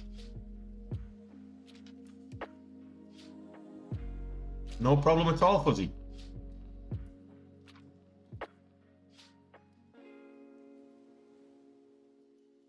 I'm glad we stuck it with United Maritime, because if we look at Canu, which was tempted to look, oh, look at this lovely double bottom here.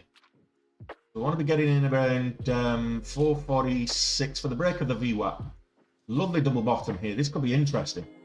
This is what set me off yesterday, was a double bottom, but it was on the 5-minute. Double bottom on the 5-minute, and that set me off. So I'll take a position for the break of the VWAP here, I think. Again, don't follow me blindly. Do not follow me blindly. Do your own due diligence, do your own setups, and manage your own risk.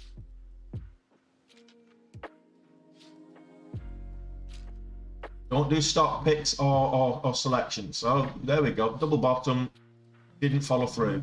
Got rejected at the VWAP. So this time, yeah. But continue up.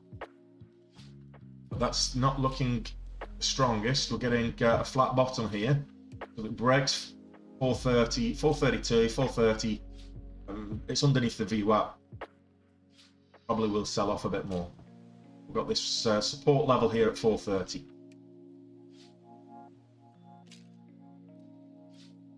I wouldn't say pump and dump, but it does have catalysts. It's had a couple of catalysts this week. And it's got the volume, so I wouldn't say it's pumping up. And it is a smaller float stock. It's a 1.5 million shares in the float, so it is a bit more prone to move more volatile. What else is moving though? Nothing. There's no volume. No volume. EVTL sideways. Tough built. Oof. Sell off. Choppy as well. Sell off at the open. This is the IPO I was talking about that's really, really exhausted to the downside. Veru. Where are we? Choppy sideways. Let's have a look at some of the meme stocks. AMC and GME today. Where are we? Pretty sure I had a look at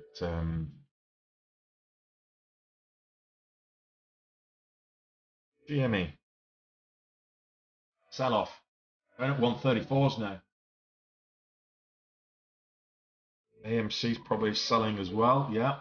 AMC's gone red on the day. So let's have a look at, that's Veru. United Maritime.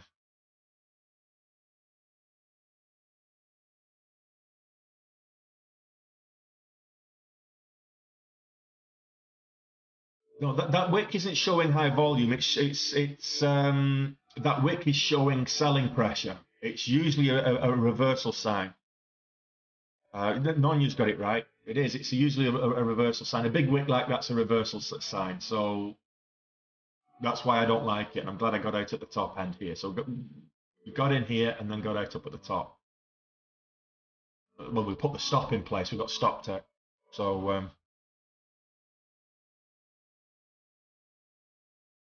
all your trades are red, Matt. How's that possible? Are you getting the right entries? I mean, this was a bit of a fake out here. So we had this pullback here, and then we got, look at it on the even on the 2 minutes, a bit of a fake out here at 520. I would have been almost tempted to get in there, but for the fact that there was no volume. So if you're looking at this, although it makes a new high, it does it on very little volume, so it's not reliable. You need volume, as well as the volatility, you need volume. If you've got no volume, just look for confirmation, additional confirmation. That's why this was a bit of a fake out. Now, we still might get a move to the upside, but it's looking a bit weak right now. I'll give it a miss. We'll see if we can see anything else. Q rate B.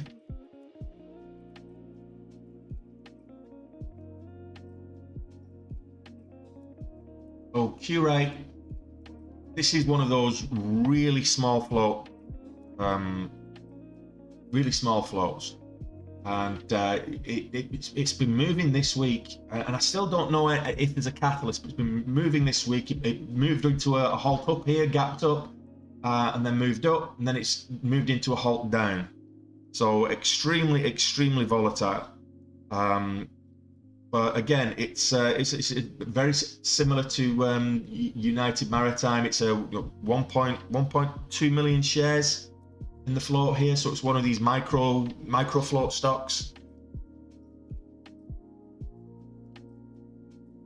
Yeah, so the move up with this one, some people might have caught it if they've been watching it. It's been on the watch list because of the way it's been moving earlier in the week. You might have caught this, and it would, good, $2 move there, and then it's flushed down just as quick. So just be careful with some of these micro float stocks. Make sure you manage your risk. Get stops in if you can.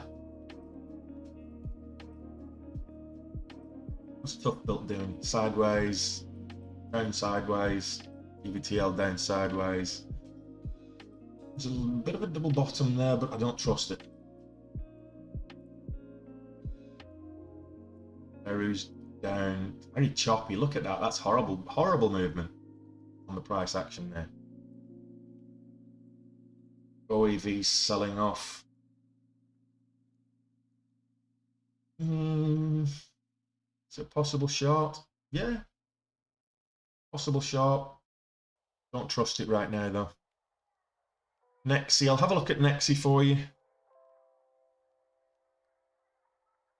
Ooh, moving up. It's 210s at the minute, and a nice little move up. It's currently 42%, 43% up on the day, so it's having a strong day. Don't know what the catalyst is. Let me have a quick look.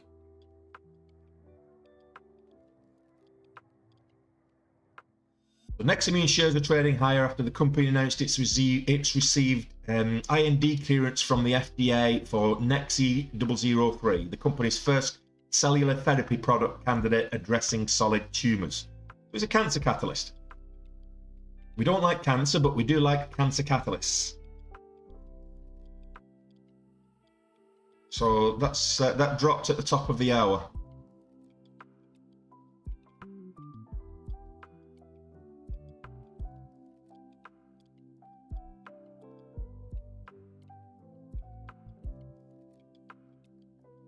Be interesting. It's a bit lower than I like to trade, around that $2 level. So if you like those lower price stocks, it could be one to watch on its way up. It's pulling back some now, so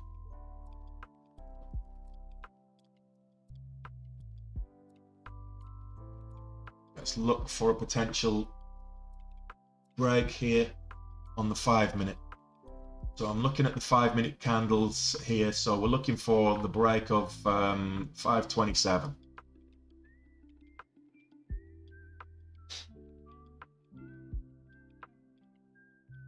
Or you could look at it on the 2-minute.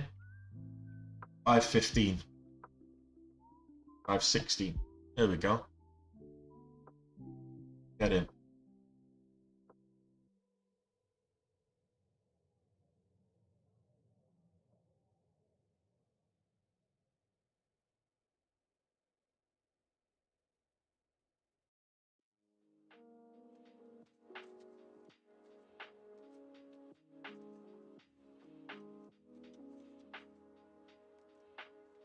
Okay, so we're getting the spreads are very narrow. We're kind of 1-cent spreads, which is not bad. I want to move up, retest the highs would be nice. Just get me over that $5,000 level for the day.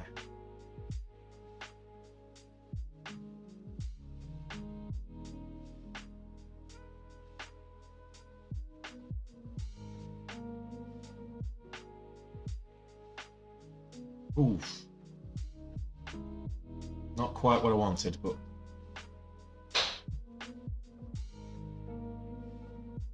missed the trigger when it went green.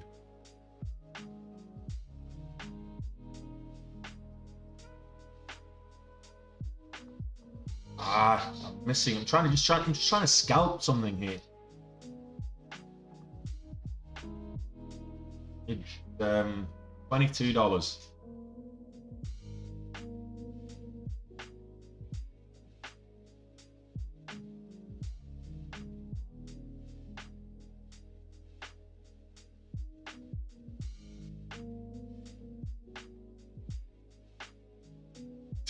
$5 short. Just trying to scalp here. This just goes to show. Add a bit more.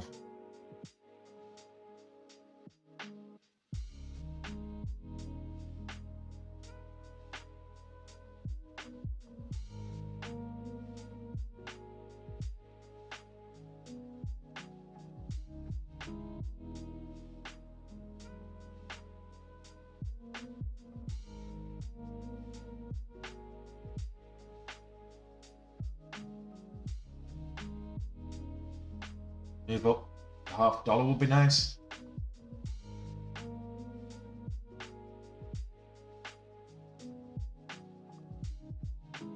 So United States Energy, we've got 5,000 shares in this at the moment. 534 is our buy price.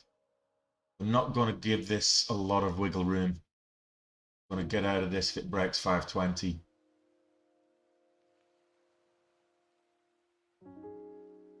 So I want it bouncing on the $0.25 there.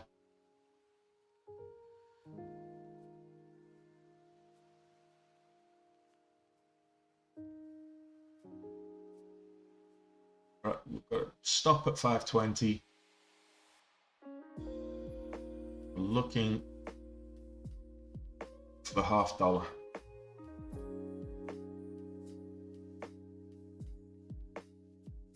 Consolidating around that 530 level.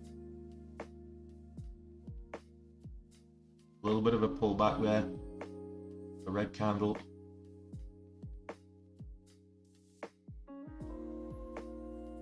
Got 32 on the ask. And we're breaking new lows.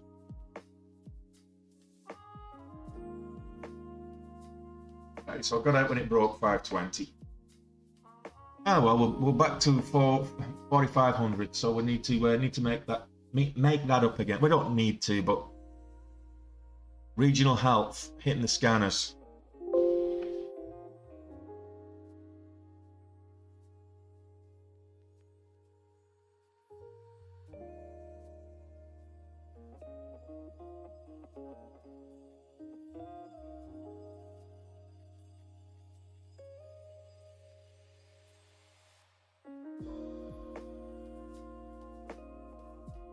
Okay, so analyst rating, they've got a neutral rating from the analyst. That's why that was yesterday. Regional health.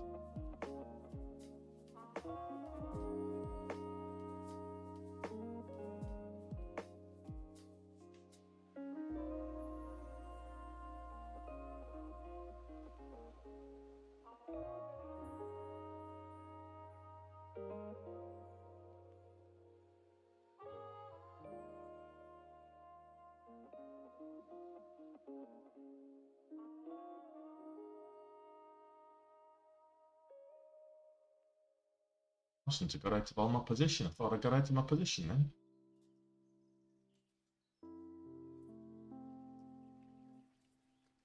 A flat top here. Widening flat top.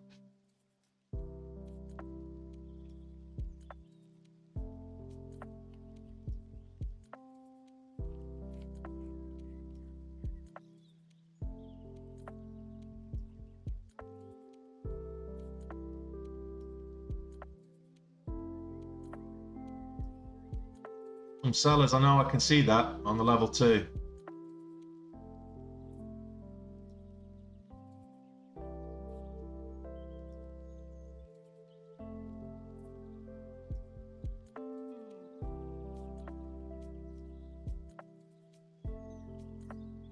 What exactly do I mean when I say a catalyst, Sounder Fun? I mean a newsworthy event that is driving the price action. That impacts the price action. So newsworthy event. So it could be if a bioscience stock gets an FDA approval or results in from good results in from clinical trials. That's a newsworthy event that will drive the price action. Or an activist investor takes a significant shareholding with a company. That's a newsworthy event that can drive the price action. It could be earnings.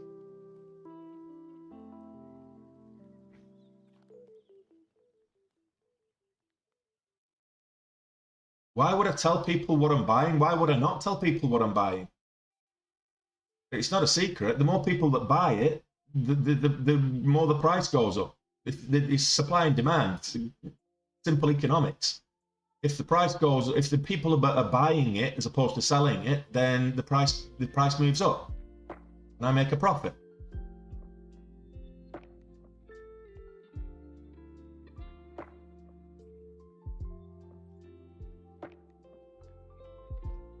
Just taking a little bit of a risk for a bounce at 510. Buy the dip. Might not go my way. Just gonna, if it doesn't, I'm gonna get out quick.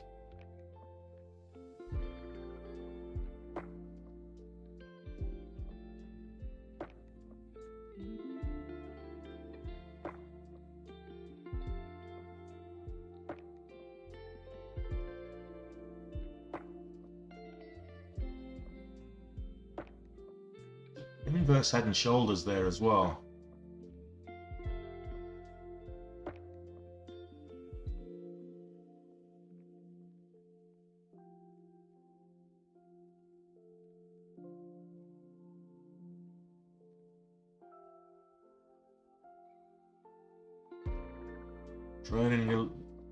Holding this a little bit longer, accommodating the trade. So I've deviated from my trade plan on this. I should have got out at 520. But if it pays off, it could pay off very well because of that inverse head and shoulders.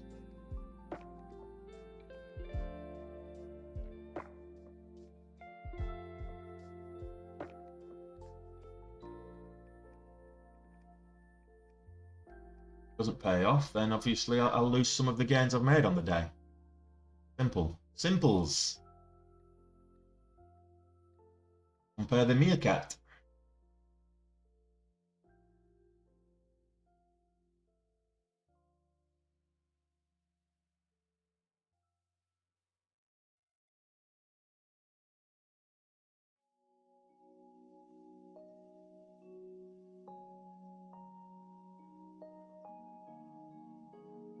We're at our average cost 24, we're at 18 on the ask.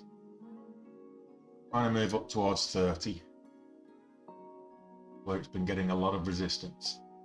That's where I'm looking to hit.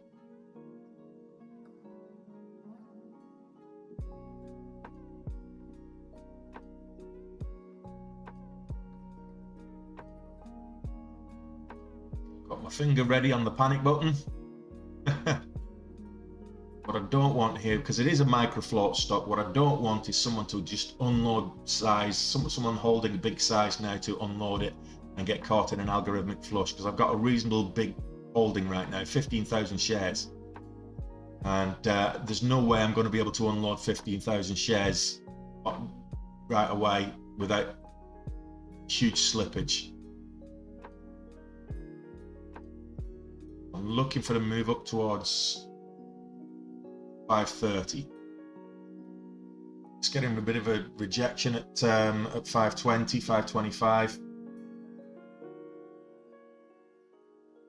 Nice flag formation on the 5 minute though. So that's filling me with reasonable optimism.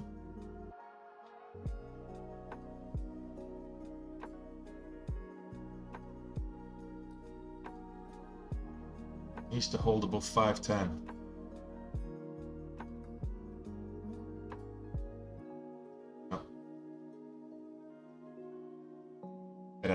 I'll keep the 2,000 in profit. I'll wait for the move. Okay, so let's have a quick look. Back at the chat. So why would I tell people what you're buying? Why would I not? Simple. Which stock are you talking about now? That was whatever stock I was talking about before. Can't recall.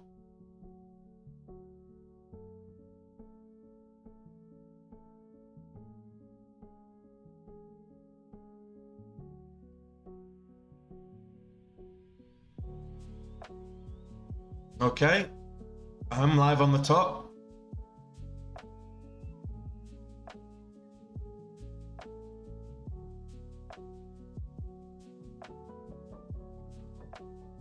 That Cancer Catalyst was a lower price stock that I wasn't trading. I think was it Neximmune? I think it was Nexi or Neximmune. Let me come back to that in a second. Yeah, Neximmune. So it's Nexi. I'll bring it up now. Nexi. This was the Cancer Catalyst. The Nexi. So $2 stock.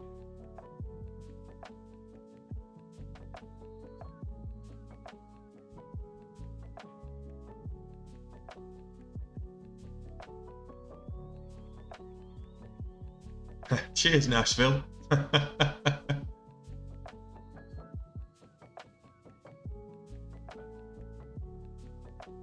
No 0 days.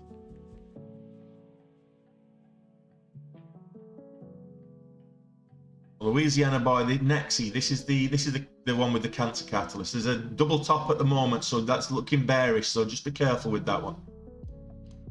Where do I get my news info from, Dunkers? Benzinga, like along with everything else. Hey, Flossie.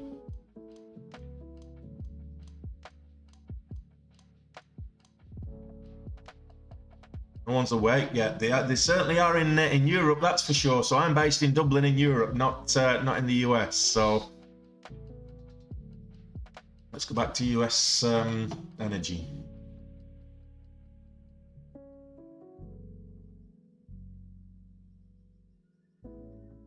Let's see if we can't get some scalps.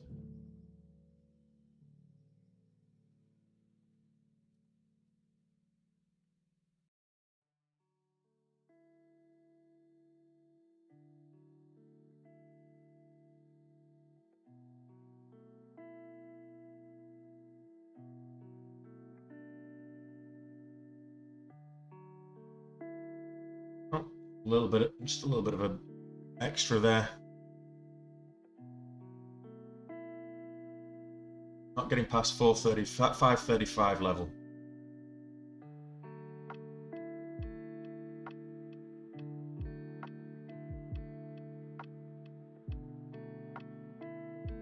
Aeroclean. We were talking about Aeroclean earlier. Just made a move up. Not on huge volume, but 71,000 shares traded all day. Oh, sorry. No, it's not. It's 600,000 shares traded all day. So we've got one candle here, which is 150,000 shares, which is the one with the double wick. So Aeroclean's looking like it's waking up. Let's go back to West Maritime. We're up at that top of this flat top here, so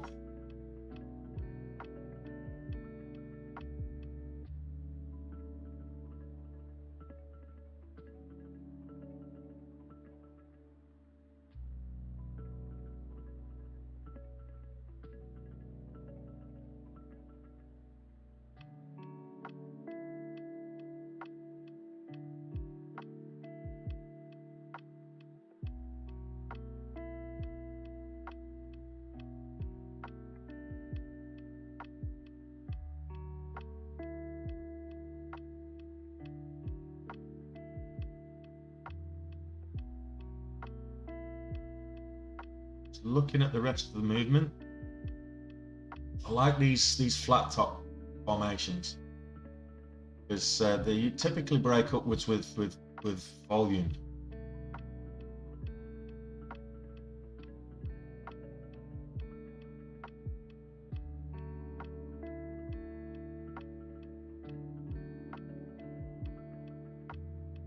Cheers, Nashville. That's the idea.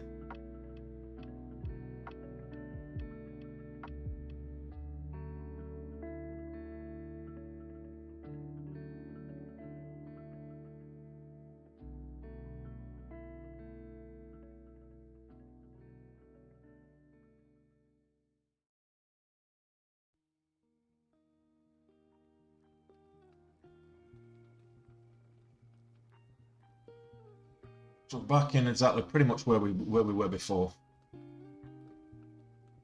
22.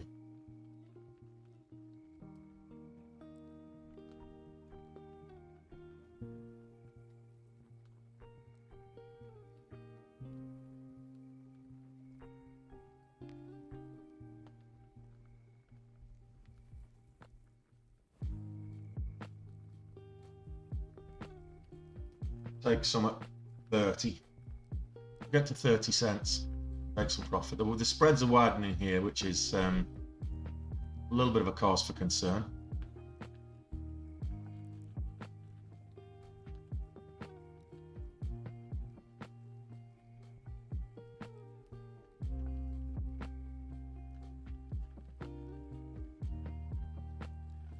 We've got 28 on the ask, but that's only 25 on the bid, so 26 on the bid, 27 on the bid. We're looking at 29 on the bid maybe.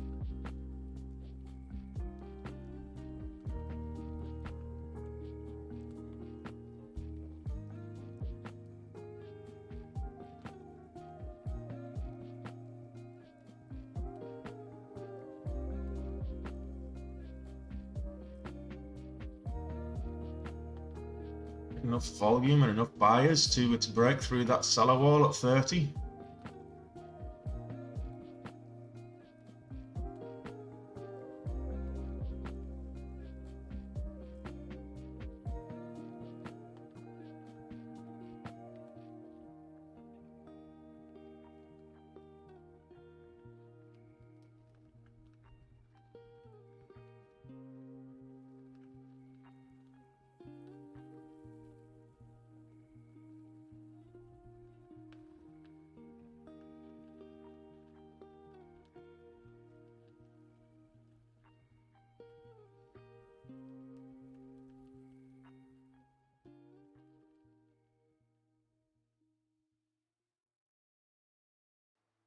We've got a rejection at the $0.50.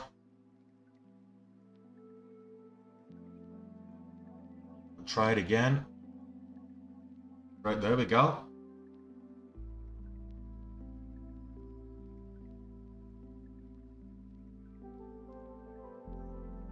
Put a 10-cent stop in place. We'll get out at 40. If it pulls all the way back, 42.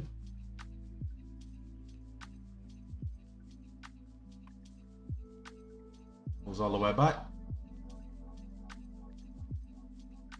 Got 5,000 shares in at the moment.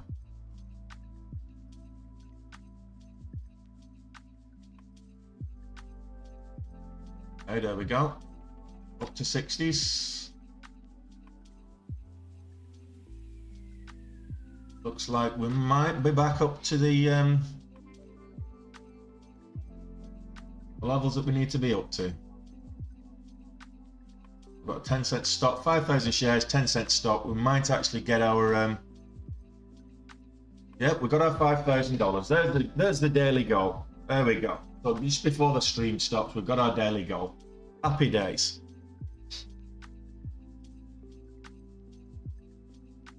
and that's what you want to be doing.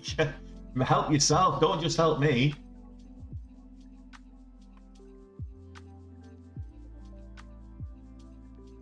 So I'm now looking for, it's a bit extended to get back in right now, but looking for a potential entry, re-entry. Run for the hills. Yeah, I'm kind of thinking that it's Friday, but look, we're testing $6 now. That huge move there.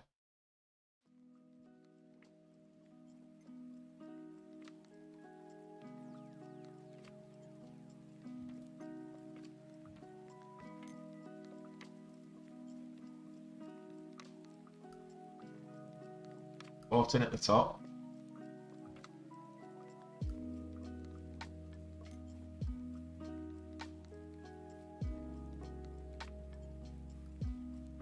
Oof. Wick up there to 630.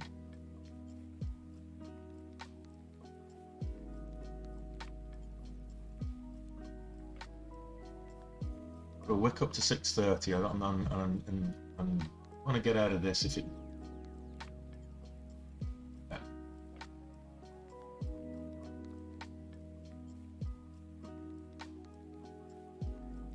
2,500 shares, but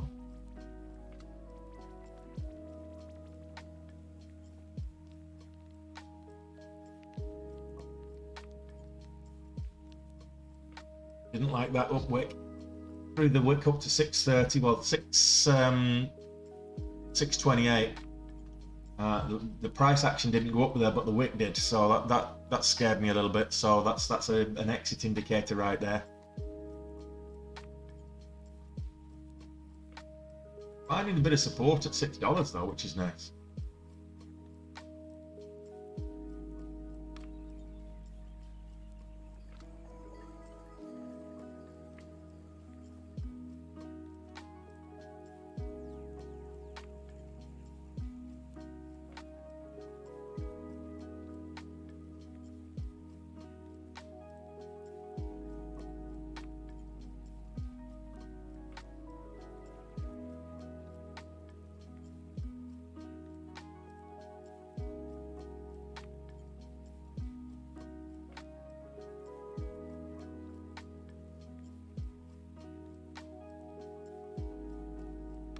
So we're in just over $6, 5,000 shares.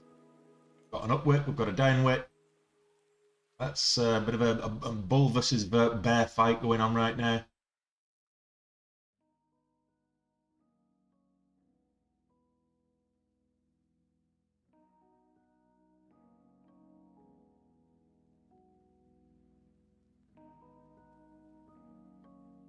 So which way is it gonna go? That's the question. 609 on the ask.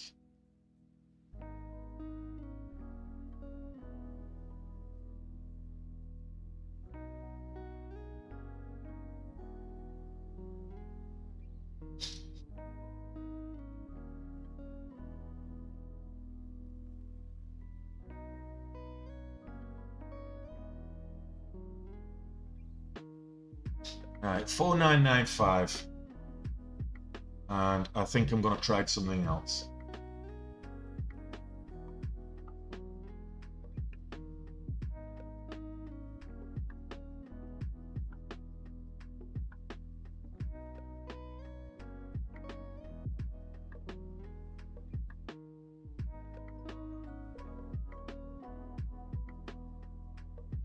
All right, there we go. I've set a 10-cent stop in place, and I'm done for the day now. Okay, so 2,500 shares on the way up, and I'm done for the day. I've got over my goal, and I'm sticking to it. Okay. 1,400 on UC, stopped at 595. Well done, Kurian. Good stuff.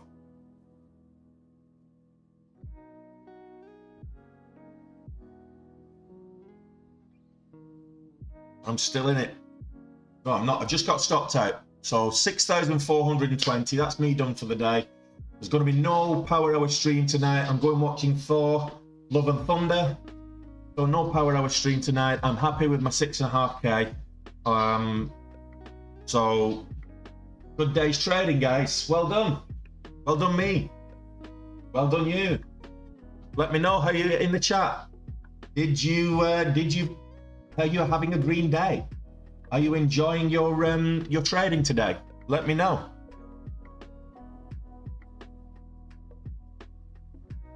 Hey baby, you deserve a treat for cheering me on in the background.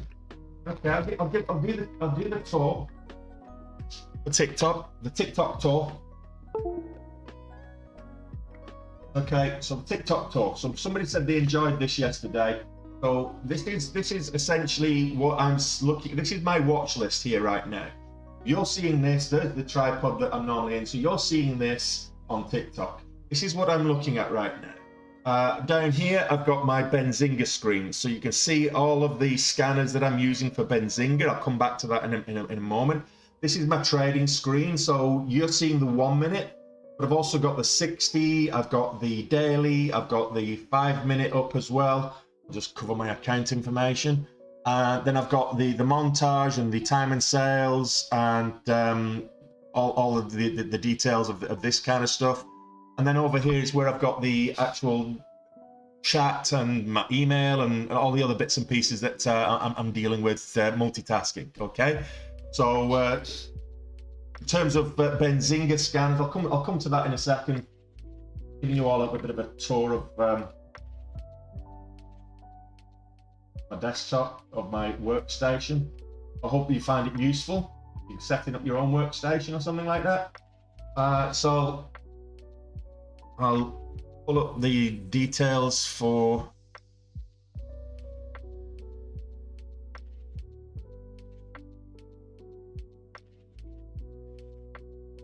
okay, so I'm going to pull this across to here and I'm going to make it so you can see it on TikTok a little bit easier. So this is me. If you want to check these links out from YouTube, if you're on the YouTube thing, these links, go into on TikTok, go into my link tree, TikTok Trader. It might bring a splash screen, go through anyway. It might not. It might just bring you straight through to here. Okay. Now, if you're on YouTube, all these links are in the description below on YouTube. So check that out, and you can see, you can get these exact same links on YouTube. Now, you don't have these socials on my YouTube channel, so you've got my email address here, so you can send me a message. You can DM me directly on Facebook, Twitter, or Instagram. If you want to learn how to trade like me, if you want to learn how to recognize the patterns, risk management, all that kind of stuff, Day Trade with Tony, you get access to a private Discord. You get over 20 hours of lecture material here, so the full syllabus is here, listed here as well. There's an introduction to options, there's a swing trading course as well, a whole bunch of best-selling day trading reading material in PDF format. It costs $150 a month for me to teach you. You get personal mentorship and direct engagement from myself as well. So check that out, get on that. We're building a nice little community. The Discord is great, it's good fun. We're throughout the day, everybody in the Discord is calling out any kind of patterns that they're seeing. Everybody in the Discord is contributing to the community, so it's really good fun. Benzinga. Someone was asking where am I get my trades, and if in the middle of the screen on TikTok, on the left of the screen on YouTube, you can see my scanners. I've just showed that as well. These are Benzinga scanners. This tells me what's moving, why it's moving, how much it's moving, what volume it's moving on, everything I need from the scanners. You click through on this Benzinga, it brings up this page. Start your free trial. Buy it for free for 14 days, for 2 weeks. If you don't like it, fine, there's nothing wrong, but you've tried it. If you do like it, come back to my link and use this discount code, checkout DTWT35. You get 35% off for life. Okay, that's not just if you subscribe it on a monthly basis, it doesn't matter, or quarterly or annual, it's 35% off for life. Okay, now back to the link tree here. Trader view. So if you go to trader view, so here's my trader view, you can see the stats. Let's go to the reports. Where are we before today? Detailed reports. So I'll actually put today's date. I'll put July in. So so we've got July stats here. You can see these stats. Actually, can you see these stats? There we go. So these are my July stats. 31,000 up on July. In total, that's my total gains for July before commissions and charges. On top of that, I've got the 6,500 that I'll import into this as well. So my average is creeping up. I want to get it to $5,000 average daily, so it's creeping up. It'll be above 4,000 when I import these trades today. My accuracy is really good in July. I've got 85% accuracy in July, which is higher than I've ever had before. If I go back to my annual, so my 2022 numbers, you can see my accuracy in 2022 is only kind of a 2-to-1, 68% as opposed to 85% in July. So I'm having a good July. Maybe not the big swing, the big home run hits that I had in June. I had a couple of really good hits in June, but I'm having a good July. This is trade. So going back to the thing, trader view. I use this for analyzing all my stats. So let's go back to that. You can see the distribution win-loss expectation, 68% overall. This is for the year.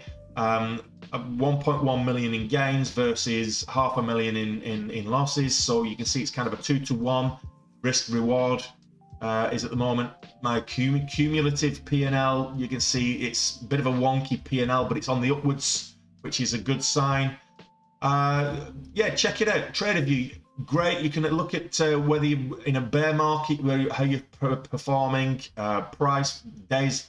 Someone was talking about when I'm performing best. So this year, Wednesdays are my best days. Mondays are my worst days. Probably coming in hungover.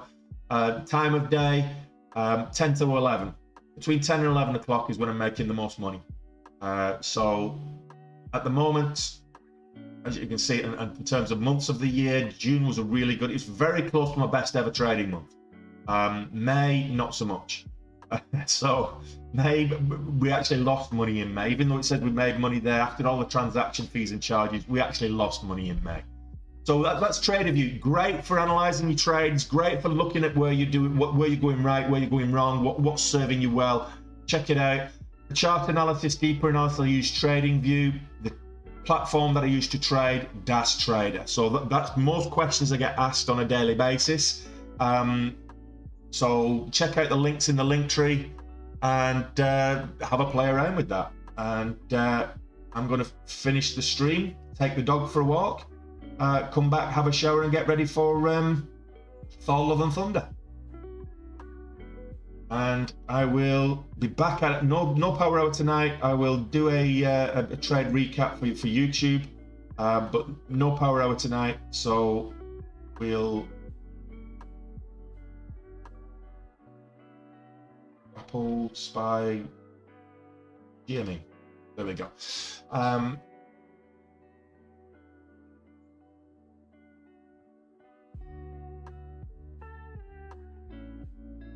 Okay, so yeah, we'll be finishing now. Where's the chat? There we go. You're live on your setup. We'll love to see the tech behind the brains. I've just showed the setup, but there you go. Show the montage again. Well, I'll tune in on Monday and I'll show you the montage. Not a problem. I'll just put a piece of tape over the account. I don't want anybody knowing what my account is. You never know. There's some. Not saying you guys on TikTok are nefarious, but there are quite a lot of nefarious people out there, and there's quite a bit of money involved. So, how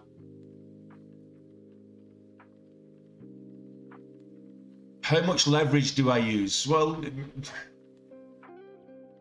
I'm afforded 6 times leverage with my broker. My broker affords me 6 times leverage. That's not to say that I'm using 6 times leverage. So, for example, I started today with a little over $51,000 in my account. So that affords me just over $300,000 worth of buying power. So, yeah, at no point did I have $300,000 worth of equity in a position today. Do I hold any stock long? Sound of fun? Yes, I do. I've got a portfolio at the moment, which I do add to every single month. At the end of each month, so what I do every month is I take a third of my gains that I've made on the month, and I put that away for the tax man. I take a third of my gains and I put that away in longer term, less volatile investments. And I take a third and do with that's cost of living, do with it what I need to do with it. If I want to spend it, go out and buy my little luxuries. I like my watches and my shoes and stuff. So that's how I divvy up my my gains each month. But at the moment, my long-term holdings, both in terms of crypto and my equities positions, are all in the red.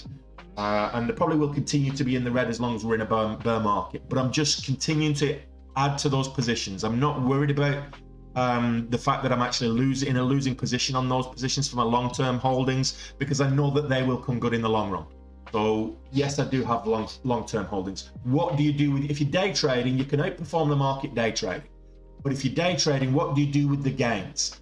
You don't go and then stick it in the bank, because that's just completely defeats the object. You go and stick it into long-term holdings, ETFs if you don't want to be doing anything. Hold some positions with some good stocks, and you'll get dividends. If you build that up over time, your dividend position will be at a point when you retire. You might not need to sell any of those shares. You can just live on the dividends. So you see, we got out pretty much at the top here. It's consolidating up here at the 680s. We got out to pretty much the top, so we did well there. Gold is trying to move up again. Broke the VWAP, so it's trying to move up again. So that's Canu. How often do I review TradingView? Daily or weekly? Daily. I use TradingView TraderView. Okay. How often? Daily, every day.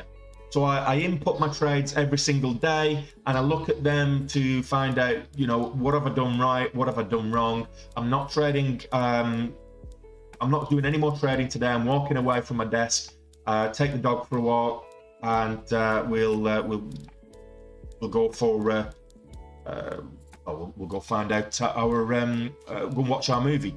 So. I'll input today's trades tomorrow. I don't have an automatic stop loss when I open trades. Two reasons for that is stop losses won't work pre-market. So when I do trade out of hours sessions on a regular basis, as you see me. So if you open a position and you've got a stop loss pre-market, it will stop you from selling that position. Unless you want to go short. You can go short, but that's fine. But what it won't do is stop. It won't execute. If you hit that stop loss, it just won't execute pre-market, because a stop loss is a market order, and the market needs to be open if that's the case for it to work. So you don't get stop losses working pre-market. So if you set your hotkeys to have a trigger order that when it executed, it set up an automatic stop loss, it wouldn't work pre-market anyway, but it could hinder you exiting the position manually. Now, I do have hotkeys and hot buttons. So my hotkeys I use for exiting and if I want to get in and out quickly. So I do have hotkeys which I can set stop losses with. So I've got hotkeys to exit the position and sell. I've got hotkeys to buy. I've got hotkeys to set a stop going long. I've not yet set up hotkeys to set stops if I'm going short. So I have to do that manually on the Manta. If I'm setting stop losses on the on a short position, I have to do that manually on the Montage. So I hope that answers that question. Okay, any other questions before I end the stream? It's the bottom of the hour now. In the US, you can trade pre-market. It depends on your broker. So some brokers allow you to trade from 4 a.m. market time. Some brokers, my broker only allows me to trade 2 hours before the market, so it's like from 7:30 market time. Check it out what the trading hours of your broker are, because depending on who your broker is as to who you would whether you can trade pre-market or not. Some will only trade like Robinhood and Webull, for example, in the US. I think they allow trading 30 minutes before the market opens. So again, it's pre-market, but it's not real pre-market. On top of that, if you're in the US, you have to be wary of the PDT rule. So the PDT rule means it's the pattern day trading rule. What they've set in place is that you are limited to 4 trades per week if you don't have an equity position, starting equity position of $25,000 or more. If you've got more than $25,000, it doesn't matter. But if you've got a small account, a $5,000, $10,000 account, they will restrict your trading. And it's a bit like, Big Brother's watching you, Nanny's watching, Nanny state, if you will.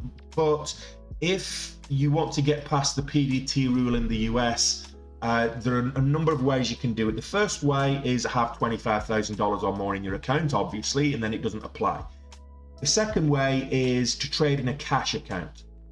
If you trade in a cash account, you're not subject to you can trade as many times as you like, but you're then subject to T+2 settlement. So what that means is trade plus 2 days. So if you may take a trade today, the equity that's in that position doesn't settle until the day after tomorrow's the weekend, but it won't settle till Tuesday. So you've got the T+2 settlement rule. A way around doing that is trade half your equity today, half your equity the next day, and just alternate, or have 2 cash accounts and trade in each cash account alternately. The other way to do it is trading an offshore account, something like Capital Markets Elite Group, which is the account that I use, which is an offshore broker. Some people are afraid of trading with an offshore broker in case they're not sure if their equity is going to be safe there. Capital Markets is insured by Lloyd's of London, so it's very reputable. It's a big financial group. It's listed on the Nasdaq, so it is a big broker. It's just based out of the Caribbean. It's instead of headquartered in somewhere like the US. Could you see my long portfolio? This is a day trading channel. I've got my long portfolio with Interactive Brokers, so that's not being shown with Capital Markets Elite Group, and I'm not showing my long portfolio at the moment. This is a day trading channel. It's not an investing channel as such, but yeah, we can see my long portfolio at some stage when it gets green again. It's a bit embarrassing showing you how much in the red I am at the moment. What else? Have a good weekend from Dunkers. Yes, I'm going to finish now.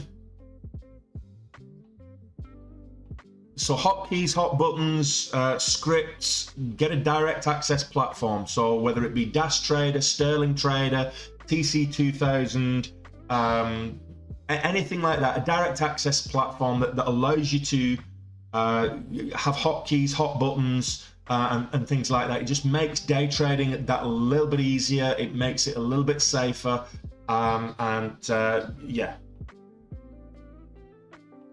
I did do eToro, but I don't recommend eToro as a platform.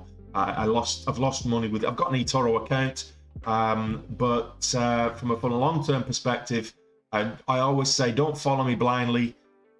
Do your own due diligence, do your own research, and certainly from a value investing point of view, I invest a lot in technology stocks because that's my background. I come from the technology industry, so I know a lot more about technology stocks than I would say the bioscience sector. So that's why I invest in technology stocks. No, it's looking a bit weak now. We've got almost a kind of a weak setup at the moment now with United Maritime. So I wouldn't chase it right now. I'd wait for the VWAP maybe to catch up a little bit. Wait for a bit of a pullback. Wait for a new setup. Right now, if it breaks 650 again, maybe. But right now, it's looking a bit weak. Tough built. No. Tough built. Yeah, it's pulling back now. So it's down at the VWAP below $3 again. So it did have a nice little pop up towards 320s. But it's selling off now.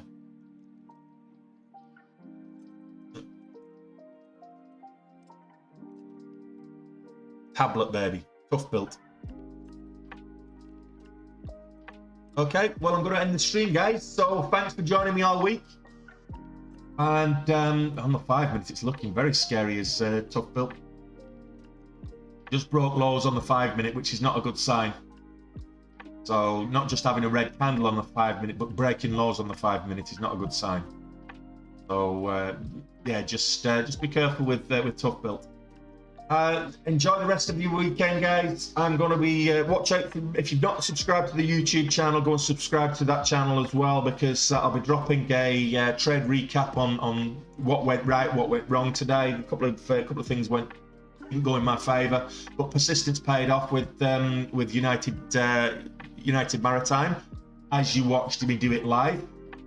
So check that out. That'll be dropping on the YouTube channel later this evening. And I'll be back at it on Monday, so come join me on Monday, 90 minutes before the market opens. I'll be trading from 1 p.m. Dublin, London, UK time. It'll be 2 p.m. on the continent of Europe. It'll be 8 a.m. market time, East Coast. So come join me on Monday. We do it 90 minutes before the market opens, and we're always in for at least an hour of the market, so after the bell. So it's 2.5 hours of trading and education. I'll see you all there. Enjoy your weekends. Have a good one, guys.